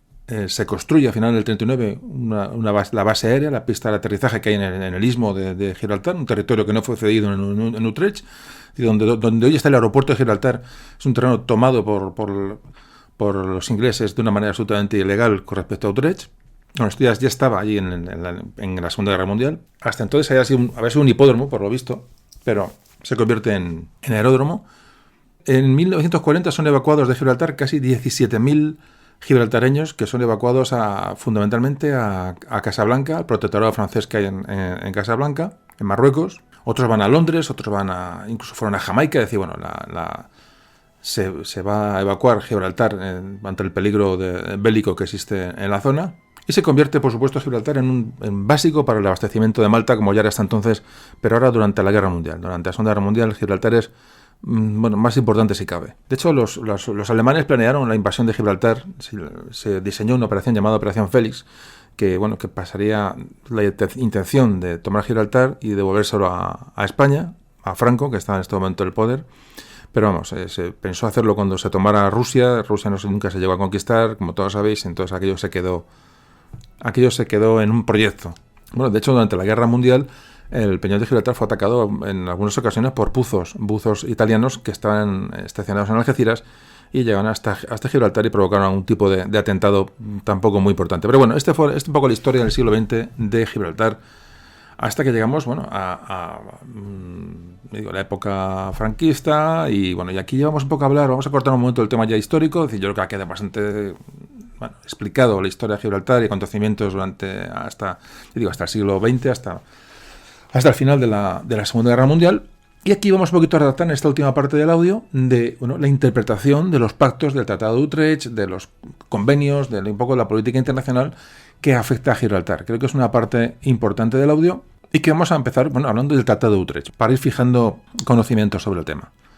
Bueno, a los 10 años más o menos de acabar la Guerra de Sucesión, se firma la Paz de Utrecht. La Paz de Utrecht, o el Tratado de Utrecht, que se redacta entre Francia e Inglaterra. Esto ocurre en 1713. Repito, cuando termina la Guerra de Sucesión Española, se aborta la entrada en el Reino Español o en la dinastía española de los Austrias con Carlos, el archiduque Carlos de Austria, y va a instaurarse la dinastía borbónica en España con Felipe V, Felipe de Anjou. Cuando acaba esta guerra, España firma estos tratados y se adhiere al Tratado de Utrecht, que organizan o se redactan entre Francia e Inglaterra, en los que lo que afecta a España, que es lo más fundamental, se cede derechos comerciales en América y se cede Gibraltar y Menorca. O hablamos que Menorca se recupera posteriormente, pero bueno, nos hemos ido al final de la Guerra de Sucesión y se pierde Gibraltar y Menorca, que es lo que a nosotros nos afecta en este momento. Un tratado que va a ser violado en numerosas ocasiones por el Reino Unido, sobre todo en lo que afecta a sus fronteras, ya que, fijaos, actualmente tiene más del doble de territorio que lo que se cedió en Utrecht. El problema de Gibraltar es distinto a otras disputas territoriales internacionales porque se trata de una cesión territorial restringida hecha por un Estado constituido y reconocido como es España a otro del mismo nivel, que es el Reino Unido. Es decir, no es una colonia. Esta circunstancia de que no sea una colonia es lo que ha impedido que se descolonice y la posterior independencia de Gibraltar, que han intentado muchas veces los ingleses y ha sido rechazado por Naciones Unidas. Es decir, los ingleses lo que han intentado es proponer la autodeterminación de Gibraltar como una colonia. Es decir, yo descolonizo Gibraltar y es una colonia independiente, pues asociada a Inglaterra, asociada a la Commonwealth, asociada a lo que sea. Bueno, eso no se consigue porque Naciones Unidas lo rechaza. Es decir, no es una colonia, puesto que bien es una cesión territorial de un Estado constituido a otro Estado constituido. Es decir, no es una conquista colonial, tenía un dueño que era España. Entonces los ingleses siempre intentaron tratar Gibraltar de una manera colonial para acceder a eso, a su independencia. Es decir, el Reino Unido no dispone de una soberanía plena sobre el territorio, sino que según se desprende del Tratado de Utrecht, dispone de una propiedad que le da derecho a su uso, pero no a enajenarlo. Esta es la clave del Tratado de Utrecht. Entonces, voy a leer un poco las partes del texto del artículo 10 de Utrecht, del Tratado de Utrecht, que es lo que afecta a Gibraltar, que además, por cierto, se redactó en latín en su momento. Nada, voy a leer unos párrafos cortos para que os hagáis una idea. Fijaos, artículo 10 dice: el rey católico por sí y por sus herederos y sucesores cede por este tratado a la corona de la Gran Bretaña la plena y entera propiedad de la ciudad y castillo de Gibraltar, juntamente con su puerto, defensas y fortalezas que le pertenecen, dado la dicha propiedad absolutamente para que la tenga y goce con entero derecho y para siempre, sin excepción ni impedimento alguno. Pero para evitar cualquier abusos y fraudes en la introducción de las mercaderías, quiere el rey católico, y supone que así se ha de entender, que la dicha propiedad se ceda a la Gran Bretaña sin jurisdicción alguna territorial y sin comunicación alguna abierta con el país circunvecino por parte de tierra. Y como la comunicación por mar con la costa de España no puede estar abierta y segura en todos los tiempos, y de aquí puede resultar que los soldados de la guarnición de Gibraltar y los vecinos de aquella ciudad se ven reducidos a grandes angustias, siendo la mente del rey católico solo impedir, como queda dicho más arriba, la introducción fraudulenta de mercaderías por la vía de tierra, se ha acordado que en estos casos se pueda comprar a dinero de contado en tierra de España circunvecina la provisión y demás cosas necesarias para el uso de las tropas del presidio, de los vecinos u de las naves surtas en el puerto, pero si se aprendieran algunas mercaderías introducidas por Gibraltar ya para permuta de víveres o ya para otro fin, se adjudicarían al fisco y presentar la queja de esta contravención del presente tratado serán castigados severamente los culpados. Y por último, dice, si en algún tiempo a la corona de la Gran Bretaña le pareciera conveniente dar, vender, enajenar de cualquier modo la propiedad de la dicha ciudad de Gibraltar, se ha convenido y concordado por este tratado que se dará a la corona de España la primera acción antes que a otros para redimirla. Bueno, pues hemos leído el texto fundamental de Gibraltar sobre el Tratado de Utrecht que afecta a Gibraltar y se deducen 3 condiciones fundamentales de lo que hemos leído. Primero, se define el territorio cedido como la ciudad y castillo de Gibraltar, juntamente con su puerto y defensas y fortalezas que le pertenecen sin plazo de tiempo, pero sin jurisdicción alguna territorial. Muy importante, no hay jurisdicción territorial. Es decir, y se cede solamente la ciudad y el castillo y el puerto, nada más. Aquí no se habla de istmo, ni territorios al norte, ni absolutamente nada. Hablamos del Tratado de Utrecht, que es el que define la cesión de Gibraltar. Segundo aspecto, no se permite la comunicación abierta con el país circunvecino por tierra, salvo para el abastecimiento por necesidad. Y tercero, España tiene un derecho a redimir, es decir, a recuperar la ciudad de Gibraltar, es decir, recuperar su soberanía en caso de que Gran Bretaña quiera, importante, dar, vender o enajenar de cualquier modo su propiedad. Bueno, estos son los 3 aspectos fundamentales de Utrecht que los hemos resumido aquí. El aspecto más llamativo de este problema territorial es la ocupación británica del istmo de Gibraltar, es decir, lo que hay al norte del Peñón, ese tramo de tierra que no entra en Utrecht.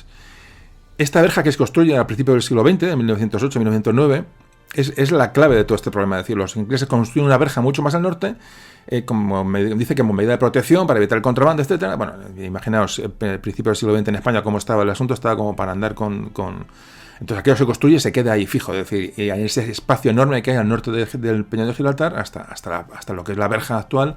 De hecho, se construyó un aeropuerto, lo que fue un hipódromo en su momento. Como hemos recordado antes, durante la Segunda Guerra Mundial se construyó un aeródromo. Entonces España siempre ha mostrado oposición a esa presencia británica en el istmo, siempre. O sea, nunca ha admitido, jamás ha admitido la presencia británica en el istmo de Gibraltar, ni tampoco la construcción del aeropuerto, para nada. En la segunda condición que se pone en Utrecht, que habla del aislamiento por tierra de Gibraltar, y dice que solamente se podrá abastecer por tierra en caso de que el tráfico por mar fuera interrumpido por cualquier causa, ¿vale? Para evitar textualmente angustias en la población. Dice, España dice, en caso de que por mar, por cualquier motivo, no se pueda surtir de víveres a la población de Gibraltar, se admitiría la entrada por tierra en caso excepcional, ¿vale? ¿Qué ocurre? Bueno, pues esta posibilidad de España de cerrar las fronteras, que sigue estando vigente, la ejerció durante la época de Franco hasta 1985, es decir, ya incluso el periodo democrático español, ya después de la transición, España mantuvo cerrada la frontera de Gibraltar hasta el año 85.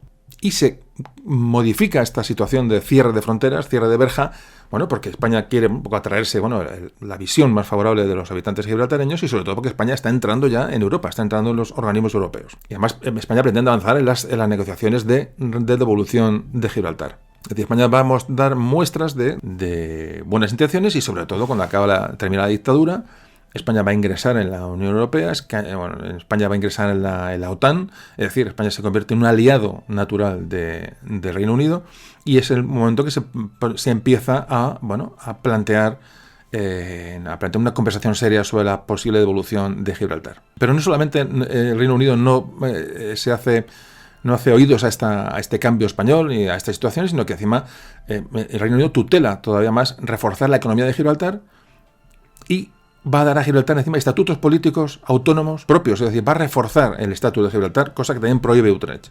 Porque el Reino Unido ha intentado cambiar el estatuto jurídico de Gibraltar, de la población gibraltareña, en dos ocasiones. La primera, en 1967, en una consulta ilegal, claramente ilegal, organizada en el 67, en la que los gibraltareños, claro, respaldaron en 99,99% la pertenencia al Reino Unido, evidentemente.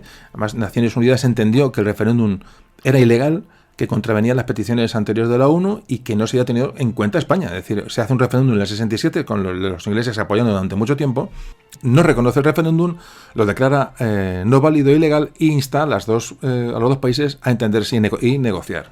Es decir, las Naciones Unidas en el año 67 entienden que Gibraltar no era un caso de descolonización importantísimo, sino que era un derecho adquirido por el Reino Unido a través de un tratado, es decir, en una cesión de propiedad.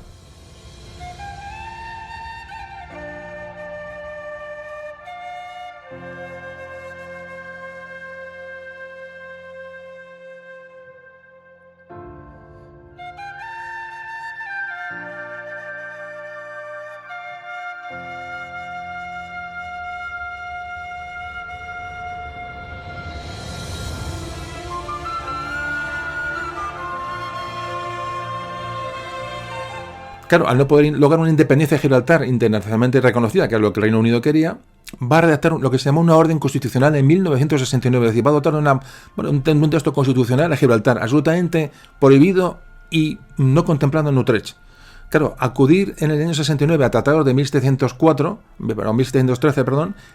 claro, puede parecer ridículo, pero la ley internacional, las leyes internacionales, el derecho internacional, esto es básico, clave y es entendible, aunque a nosotros nos pueda parecer raro, pero Utrecht en el año 1713 es el tratado que ahora mismo se analiza y es el tratado que se firmó en su momento por las autoridades españolas y británicas. Bueno, el caso es que le van a dar un trato constitucional, una orden constitucional, un texto constitucional a Gibraltar en el año 69, algo absolutamente ilegal y que automáticamente de facto provocaría, según Utrecht, la devolución del Peñón de Gibraltar. Así que ya digo que seguimos con Utrecht. La ONU no reconoce la colonia de Gibraltar. O mejor dicho, no reconoce a Gibraltar como un territorio colonial. Claro, los ingleses cuando falla su intento de descolonización, de dar una autonomía a Gibraltar como un país independiente, o sea, directamente un país independiente, y que fuera su satélite, un país satélite, al fallar esta opción lo que hacen es, promulgar esta orden constitucional. De hecho, en el preámbulo de esta Constitución, el Reino Unido se compromete de manera unilateral, por supuesto sin contar con España para nada, de respetar la voluntad de los gibraltareños, lo cual afecta automáticamente a la tercera condición del Tratado de Utrecht, es decir, para cualquier cambio de situación, cualquier cambio de enajenación, cualquier cambio de estatus de Gibraltar, produce el fin del Tratado de Utrecht. Es decir, lo están transgrediendo y automáticamente tiene que pasar a España. Pues esta cesión de constitución, cesión de derechos al pueblo gibraltareño es un caso que el derecho internacional lo entiende como una transgresión del Tratado de Utrecht. Bueno, esto por supuesto son cosas que estoy contando, que a lo mejor, es un poco farragoso, pero creo que es importante de entender porque evidentemente aquí está la clave del asunto en cuanto a la legitimidad sobre el Peñón, o sobre el Peñón y el istmo de Gibraltar.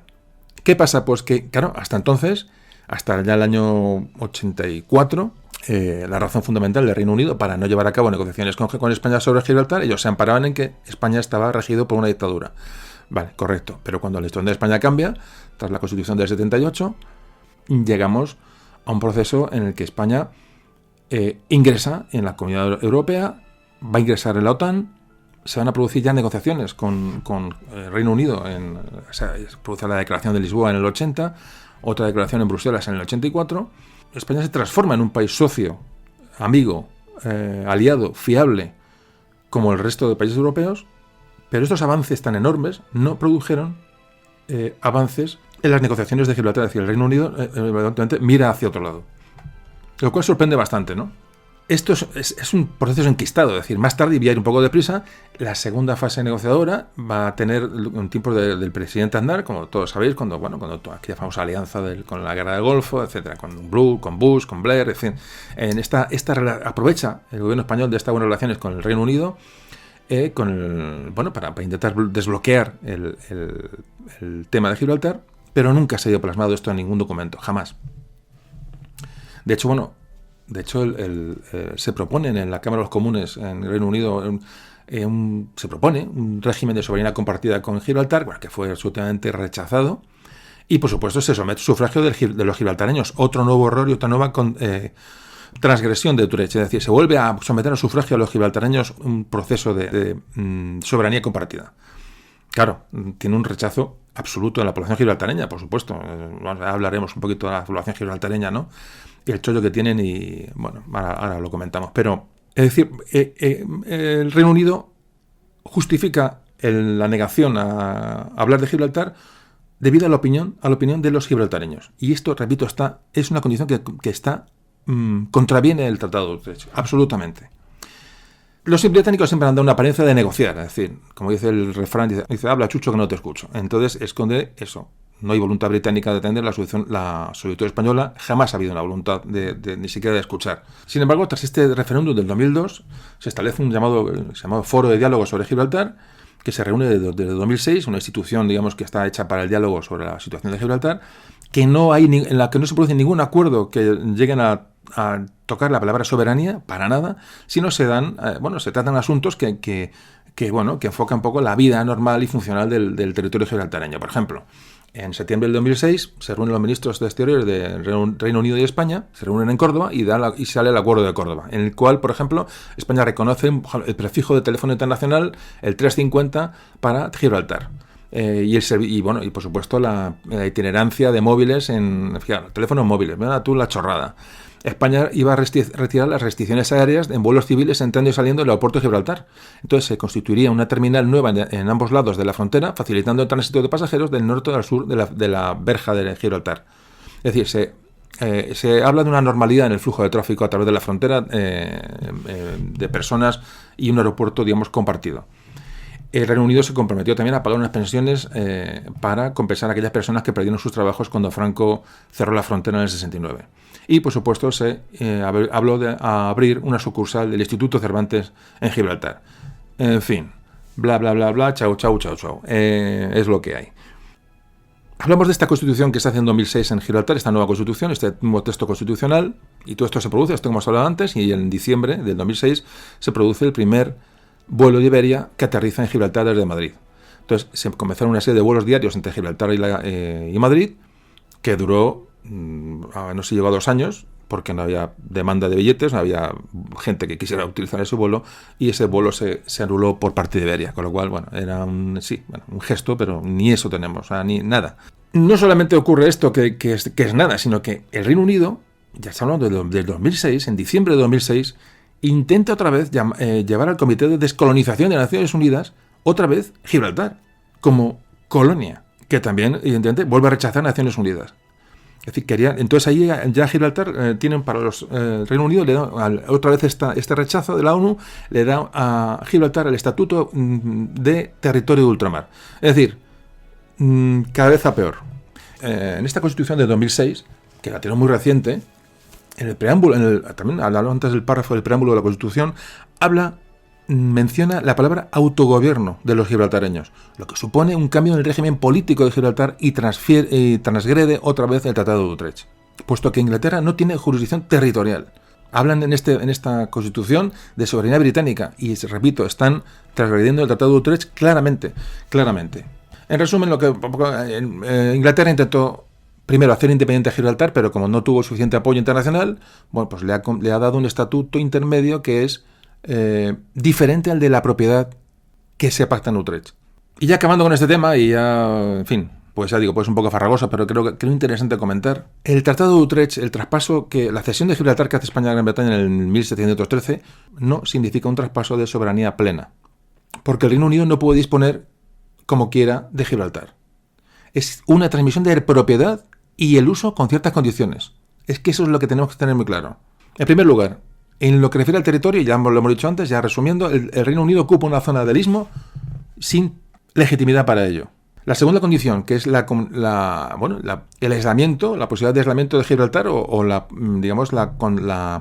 lo que hace Utrecht España es comprometerse a que si en el territorio de Gibraltar, por cualquier motivo, por mar no se puede abastecer, se abrirían las fronteras para que la población no pasara penalidades. Es un poquito lo que se habla en Utrecht. Bueno, pues España hizo uso de esta condición, bloqueó Gibraltar durante muchos años, con la muerte de Franco, la entrada de la democracia en el 1985, y con el fin de abrirse, de favorecer los intercambios y que España se integraba en Europa, se abre la frontera. Es decir, España renuncia a ese derecho de tener cerrada la frontera durante muchos años. Hablamos del año 85 hasta nuestros días. Sin embargo, al abrir la frontera, esta apertura, lo que ha hecho encima es reforzar todavía más el estatus político y las inversiones económicas en Gibraltar en contra de lo que España perseguía, que era un acercamiento para un trato y en principio un paso hacia la cosoberanía en Gibraltar. Es decir, que ahora mismo España, si hiciera la verja, tiene todo el derecho a hacerlo y probablemente sería absolutamente razonable dada la negación y la tozudez, y bueno, vamos a hablar usaré muchos adjetivos que no voy a usar, del Reino Unido. Y finalmente, resumiendo, ya lo he comentado antes, la tercera condición de Utrecht establece claramente que España tiene derecho a dar por terminada la cesión en el caso de que el Reino Unido le pareciera conveniente dar, vender o enajenar, textualmente, de cualquier modo, la propiedad cedida. Es decir, esta situación se ha confirmado en el 2006 cuando el Reino Unido ha sometido a una nueva constitución a Gibraltar que asegura y habla textualmente en su preámbulo de autogobierno. Es decir, esto ha cambiado y ha transgredido Utrecht. Naciones Unidas ha negado por 2 veces el trato de colonia de Gibraltar, con lo cual esa vía queda anulada. Y según el derecho internacional, y esto lo hablan juristas, no yo, y haciendo una interpretación del artículo 10 del Tratado de Utrecht, la cesión de España habría terminado y se han recuperado los derechos soberanos sobre el territorio de Gibraltar.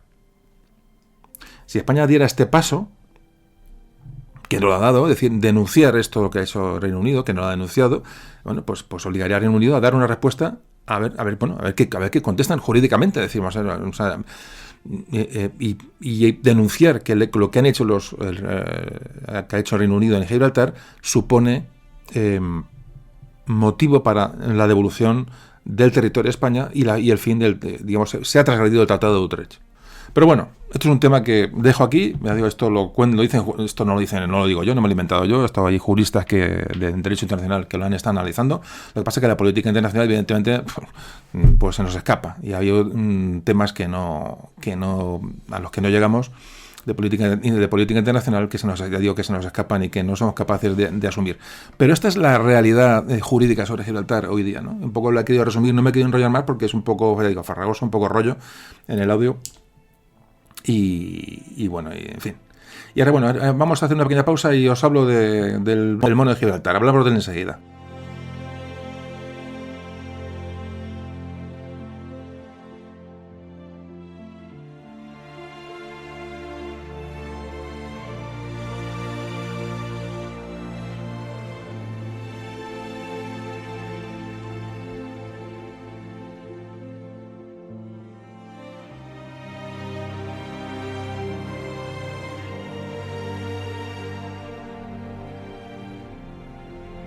Bueno, vamos a hablar del mono de Gibraltar, que es, vamos a quitar un poquito vamos a quitar carga al asunto.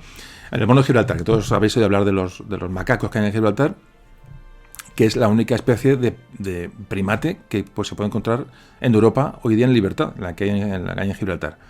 Son unos monos sin cola, que parece que es una especie difícil de encontrar. No se sabe exactamente cómo llegaron estos monos a Gibraltar. Se habla que fueron los árabes los que los llevaron desde África o los británicos después de tomar el peñón de Gibraltar.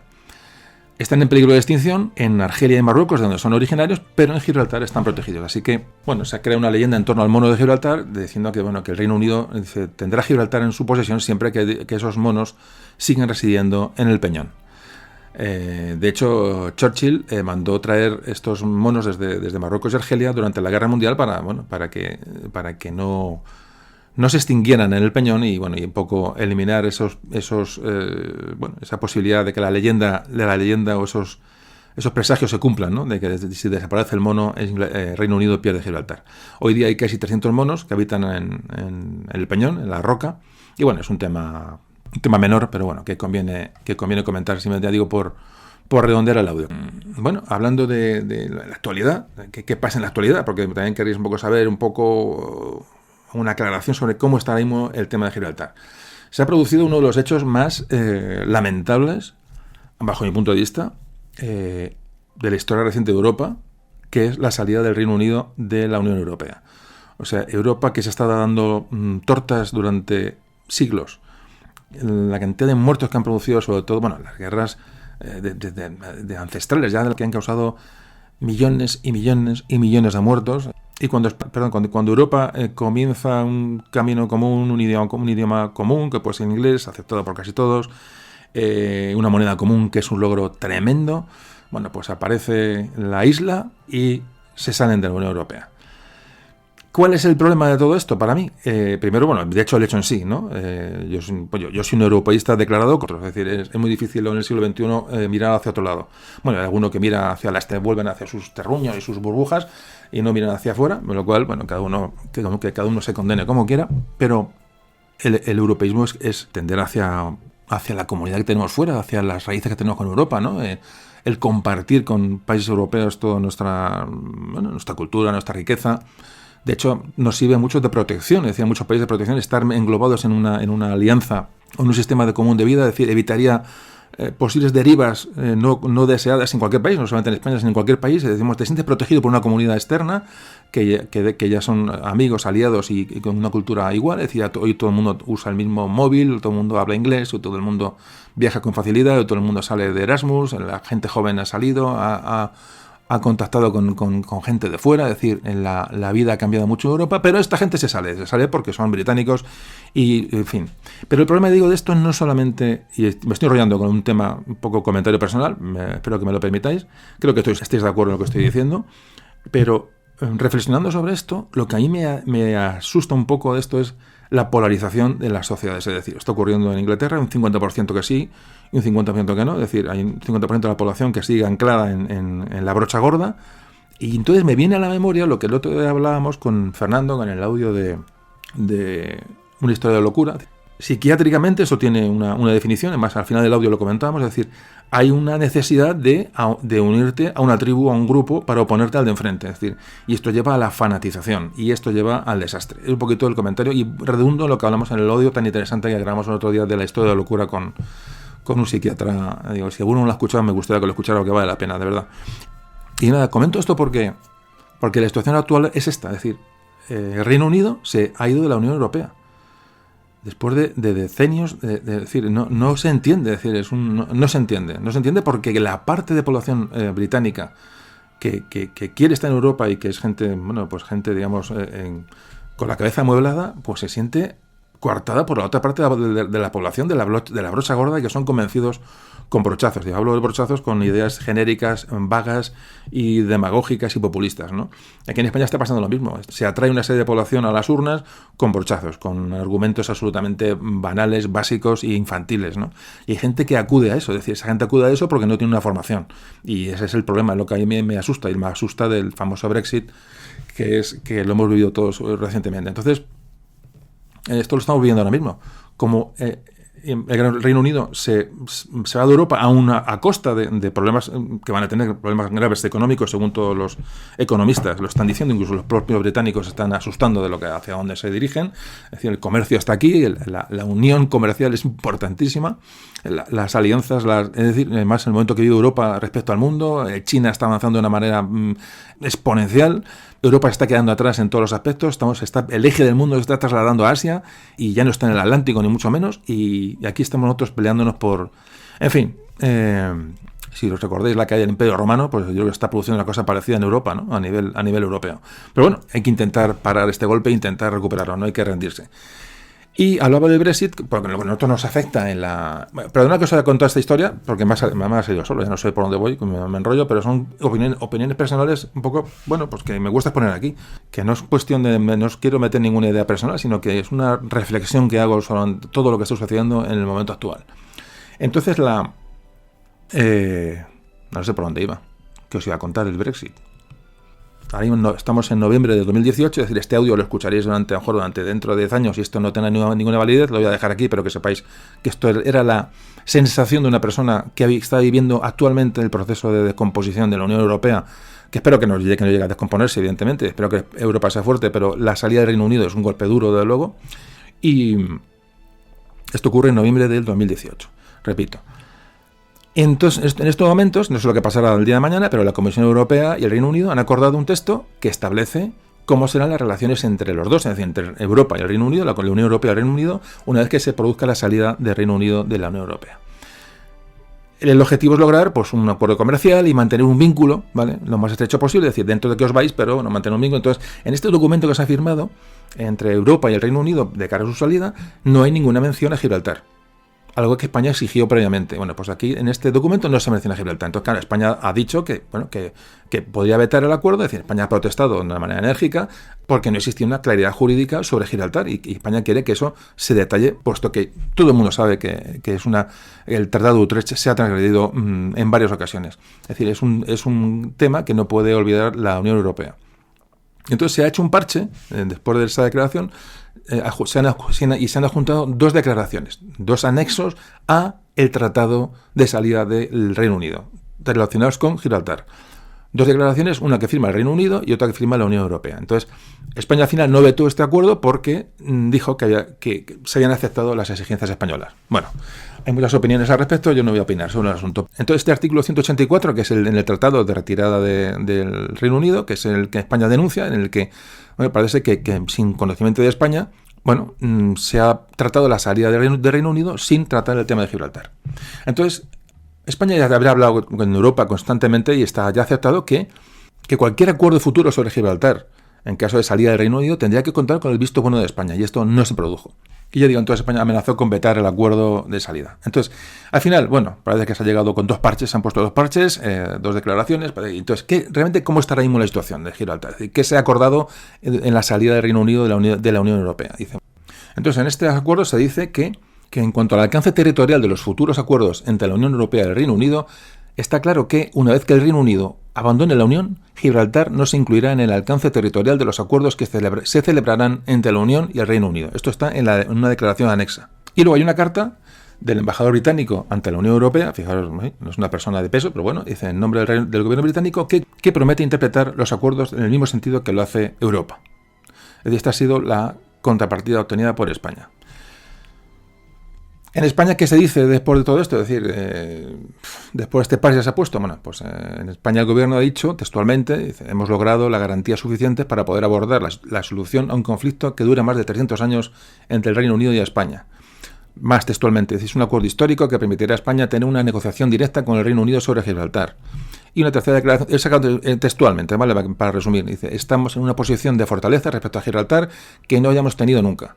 Y España tendrá ya para siempre la llave de la relación entre la Unión Europea y Gibraltar, lo que supone un logro de Estado con repercusiones que van a durar mucho tiempo. Esto es lo que dice el gobierno español. Vale. La posición del Reino Unido es inamovible. ¿Qué valor jurídico tiene para la gente que, digamos, controla, sabe y es profesional del derecho internacional? Fuentes comunitarias que he leído en Europa Press, en la agencia Europa Press, la agencia de información, y son fuentes comunitarias solventes. Dice, textualmente dice, se trata de una declaración política sin ninguna validez jurídica. Y dicen que lo que se ha hecho es confirmar que España como un Estado miembro, tiene un poder que ya estaba acreditado. Es decir, textualmente dice, es como decir que el sol sale mañana. Esto lo dice la fuente comunitaria. Es decir, que no se ha tocado absolutamente nada. En una posición, en un momento de haber avanzado y se ha quedado la cosa como estaba en un momento estático. Hay una catedrática en Derecho Internacional que ha analizado esta declaración y dice que sí tiene efecto jurídico. Es decir, es relativamente frecuente que cuando hay un problema de este tipo se utilicen declaraciones anejas o anexas a los tratados. Y esta catedrática también dice que el Reino Unido no podrá decir en el futuro que Gibraltar forma parte del territorio del Reino Unido a los fines de cualquier tratado que la Unión Europea celebre con ellos. Bueno, y bien, hemos hablado de muchas opiniones del gobierno español, de la Unión Europea, del Reino Unido, pero vamos a ver cuál es la opinión que aquí realmente pesa. La opinión de los gibraltareños, es decir, de la población beneficiada con este estatus. ¿Qué opina la mafia? Que realmente aquí tiene que hablar, ¿no? Los que están chupando del bote durante ya siglos, ¿no? Este proceso ha sido interpretado por el ministro principal de Gibraltar, Fabián Picardo, como una forma de matar cualquier atisbo de concesión a España. Esta es la clave. ¿Qué opinan los gibraltareños? Pues dicen que han matado cualquier atisbo de concesión a España. Esto es con lo que tenemos que quedar, con lo que están viviendo el cuento allí durante siglos. Y así considera el primer ministro que no se ha hecho ninguna concesión y que la futura relación de Gibraltar con la Unión Europea será negociada por Londres. Y dice, textualmente, estoy muy contento por este documento tan específico del gobierno británico en relación con las cuestiones planteadas por España.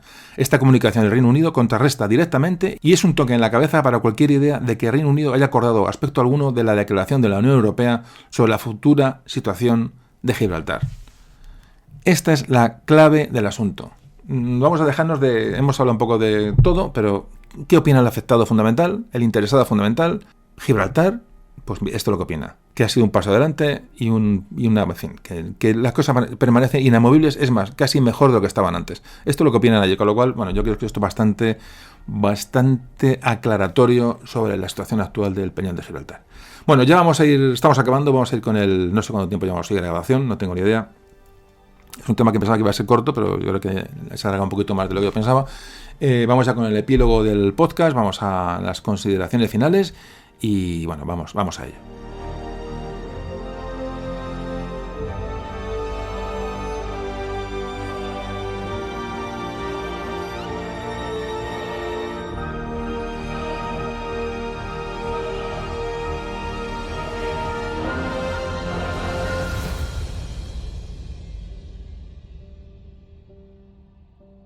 Volviendo al asalto a Gibraltar que hablábamos en la Guerra de Sucesión Española, ya en su momento fue un acto que se consideró como un acto de piratería y rapiña, no solo por los españoles, sino incluso por personajes insignes británicos.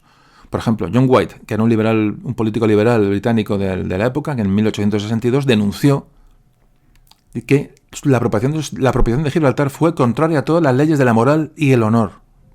Ojo, el hispanista escocés, Atkinson, en el año 1954 declaró que la toma de Gibraltar fue un acto de piratería claro. Tenemos otros testimonios, o un historiador de fama internacional, Arnold Toynbee, que en el 1966 rechazaba el sentido que tenía la colonia de Gibraltar situada en un territorio español. Pero fijaros, la propia enciclopedia británica, en las ediciones que iba editando hasta comienzo del siglo XX, define Gibraltar como algo realmente vergonzante en la memoria de Inglaterra y su toma más propia de piratas que de caballeros con honores militares. Esto es lo que habla la enciclopedia británica a finales del XIX y comienzo del XX. Claro, esto evidentemente la historia la han reescrito los ingleses, han pasado los siglos, y el asalto a Gibraltar, bueno, hoy se considera como una gloria, ¿no? Una batalla épica contra aquellos 100 soldaditos españoles que, al mando de un sargento mayor, defendieron como pudieron el peñón de Gibraltar en un acto de piratería y de asalto a traición, ¿no? Pero bueno, son cosas de la guerra y no hay ningún problema. Es decir, España ha hecho cosas parecidas, Francia, Holanda, todo el mundo. Es decir, no nos vamos a sentir. Pero no se puede considerar esto como un pasaje glorioso de la historia militar británica, ni mucho menos. Y con el paso de los siglos, los británicos, como antes decía, han seguido reescribiendo la historia, que es lo que hoy estamos soportando, la leyenda negra, etcétera, etcétera, etcétera. Por ejemplo, casos como el corsario Drake. El corsario Drake, un pirata consentido, un corsario consentido, que para la historia de Inglaterra es uno de sus mayores héroes nacionales, cuando realmente era lo que era, pues una cosa parecida a Gibraltar. Entonces, fijaros cómo cambia la cosa. El asalto a Gibraltar, que ha pasado de ser considerado como una vergüenza, un acto de piratería por los propios ingleses, a ser hoy en el siglo XXI una página heroica en su historia. Esto es un poquito con lo que nos tenemos que quedar. Y sobre el Tratado de Utrecht y sus transgresiones, ya hemos hablado suficientemente durante estos últimos minutos, pero hay un tema importante y es, fijaos, esto es una cosa que está oculta en la historia de España, se ha ocultado siempre, no sé por qué, pero se ha ocultado. Los asedios, sobre todo durante el siglo XVIII. Las bajas españolas pudieron ser perfectamente, están calculadas en 50.000 bajas, perfectamente, y 50 navíos de guerra. Es decir, nunca se ha reconocido estos hechos en el intento de toma de Gibraltar, que era prácticamente inexpugnable. Es un pasaje de la historia que permanece ahí, oculto, y que todos debemos de conocer, aunque sea bueno o malo para nosotros. Es decir, pero ha habido un fracaso en el intento de toma de Gibraltar, es una espinita que hay clavada históricamente y que debemos de reconocer. Pero mucha gente dejó su vida y dejó sus esfuerzos para intentar recuperar Gibraltar. Es decir, muchos de los militares españoles, que los que hemos hablado aquí, creo que antes lo comentaba, aparte de las campañas en África, campañas en América, batallas de mil condiciones, estuvieron en un intento de tomar Gibraltar. Pero como llegó a decir un general español de la época del siglo XVIII, dice, Gibraltar es inexpugnable. Realmente llegaron a darse con decir, es imposible. Y en fin, ya cerramos el audio con un contencioso que evidentemente va para largo. He intentado dar un poco de información sobre la historia y sobre las condiciones políticas, jurídicas también, de cómo está Gibraltar. La verdad, para mí, real, es un hecho vergonzoso que en el siglo XXI, entre dos países aliados, esto pueda ocurrir. Esto es una cosa clara. Se decía que con la muerte de Franco y la entrada de la Unión Europea y la OTAN se llegaría a un acuerdo razonable sobre el tema de Gibraltar, es decir, llegar a una cosoberanía, es decir, llegar a un estatus más o menos razonable, acorde a los tiempos que vivimos. Esto no ha ocurrido, todo lo contrario. Pero, fundamentalmente, detrás de Gibraltar, del problema de Gibraltar, se esconden tres aspectos, a mi modo de ver. Esto es opinión personal, a modo de resumen. 1. Primero, el ridículo intento de Reino Unido de mantener vivo el viejo león británico, este león británico que se paseó por el mundo en el siglo XIX, con una maravilla. El Imperio Británico del XIX para mí es admirable, siempre lo he dicho, pero querer mantener vivo ese león británico, ¿no? Ese viejo león británico, que hace tiempo que ya está en el zoológico, ese león, me parece absolutamente ridículo. Eso es lo que pretenden, esa parte de la sociedad inglesa, ¿no? Eso que antes hablaba de la polarización de la sociedad, pues esa parte ahí sigue, en ese intento. Me parece absolutamente ridículo y anacrónico. Segundo aspecto que veo importante es el poco peso que tiene España internacionalmente. Lo poquito que tenemos lo hemos perdido, pero nosotros mismos lo hemos dejado, se nos ha ido por la alcantarilla. Y bueno, es una pena realmente, pero nosotros mismos nos estamos autodestruyendo. Nacionalismos, por ejemplo, divisiones internas, polarización, lo que hemos hablado antes. En España en este momento no pinta absolutamente nada. Bueno, de hecho, fijaos, es que Gibraltar ha hecho lo que ha querido. Tiene hasta un equipo de fútbol que juega en las competiciones europeas. La selección de Gibraltar juega. O sea, España se negaría a jugar con Gibraltar. No lo sé cómo está políticamente el tema, pero llegaremos a verlo, que España juegue con Gibraltar pues no sé, en el estadio El Mántico, me da igual dónde. Me parece increíble todo esto. Es decir, España ha perdido peso internacional y el tercer punto que quiero decir es que aquí lo que se trata de mantener y se ha tomado en cuenta es la forma de vida de los gibraltareños, que son 4 gatos que viven en un chollo infame, pero un chollo al fin y a la postre, ¿no? Por cierto, me viene a la memoria, siempre me acuerdo, ¿no? El mismo viejo, ese ridículo león británico del zoológico, que se hubiera ahogado en las playas de las Malvinas de no ser por la ayuda norteamericana. Siempre me gusta hacer alusión a este hecho histórico de la guerra de las Malvinas, que me incidió bastante, ¿no? en su momento, ¿no? Cómo la ayuda americana con combustibles, con repuestos, con armamento de última generación, con la información de los satélites, ¿no? sobre las posiciones argentinas de las Malvinas, hicieron que los ingleses llegaran allí y hicieron lo que hicieron. Realmente se les apareció la Virgen en forma de barras y estrellas. Que no soy anti-inglés ni anti nada, que quede muy claro, pero las cosas en su sitio. Lo que pasa es que hay una parte de la sociedad británica a la que hay que contentar y no hay que molestar sobre todo a la mafia gibraltareña, y estamos ahí atascados. De hecho, fijaros, los gibraltareños apoyan unánimemente la permanencia en la Unión Europea. Después de París ha sido un palo, claro. Ellos querían chupar de todos los frascos posibles y uno se les ha ido. Es decir, se encuentran un poco más aislados, ¿no? Ante la posibilidad de que España cierre, por ejemplo, la verja, que es una cosa que temen, ¿no? En fin, un tema para mí que es importante conocer y llegar un poquito al fondo. Ya digo que el Peñón de Gibraltar, fijaos, si no fuera por estas actividades que se producen dentro del Peñón, ilegales y alegales, como todos estos, habéis visto las lanchas, ¿no? Las lanchas con droga que huyen de la Guardia Civil y se meten en Gibraltar. Es que estamos hablando de hechos, no es ninguna invención. Todo que es un paraíso fiscal, evidentemente, ahí están todas las empresas de juego online, estas vergonzosas empresas de juego online que están arruinando a gente joven y no joven en España y en todo el mundo, apostando online, están alojadas en Gibraltar. Es decir, Gibraltar sería solo eso. Si no fuera por esto, sería pues solo un lugar excepcional, un lugar histórico excepcional, testigo de acontecimientos históricos maravillosos para ir allí, para hacerse fotos, para disfrutar, y eso sería Gibraltar, pues algo ya digo, testimonial y recuerdo de la historia que allí ocurrió, ¿no? Eso es lo que debería ser Gibraltar y nada más. Pero bueno, no sigo hablando más. El audio de hoy ha sido eso, intentar explicar la historia de Gibraltar para los que no la conocíais, dar un poquito de luz. Y ahora tenéis, fijaos, si podéis ver cosas y podéis investigar sobre cosas, sobre el asedio de Gibraltar, sobre la guerra de sucesión, sobre esos tratados, ¿no?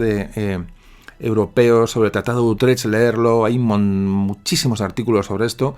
Si al que quiere indagar, puede indagar, y el que no quiere indagar, bueno, espero que se haya quedado con un baño más o menos aproximado de lo que puede ser la situación, desde el punto de vista, evidentemente, de una persona, de un español que ve esto como un insulto a la inteligencia, ¿no? Digo, yo no digo Gibraltar español, ni mucho menos. Es que hay cosas que son de lógica y en el siglo XXI ustedes tendrían que caer por su propio peso y no caen, ¿no? Por las causas que sean. Espero pronto sacar otro audio de historia de España, seguir avanzando en el conocimiento de la historia y seguir compartiendo con vosotros todo esto que tanto nos gusta. Así que nada, lo dicho, abrazos fuertes, nos vemos pronto y un saludo de José Carlos.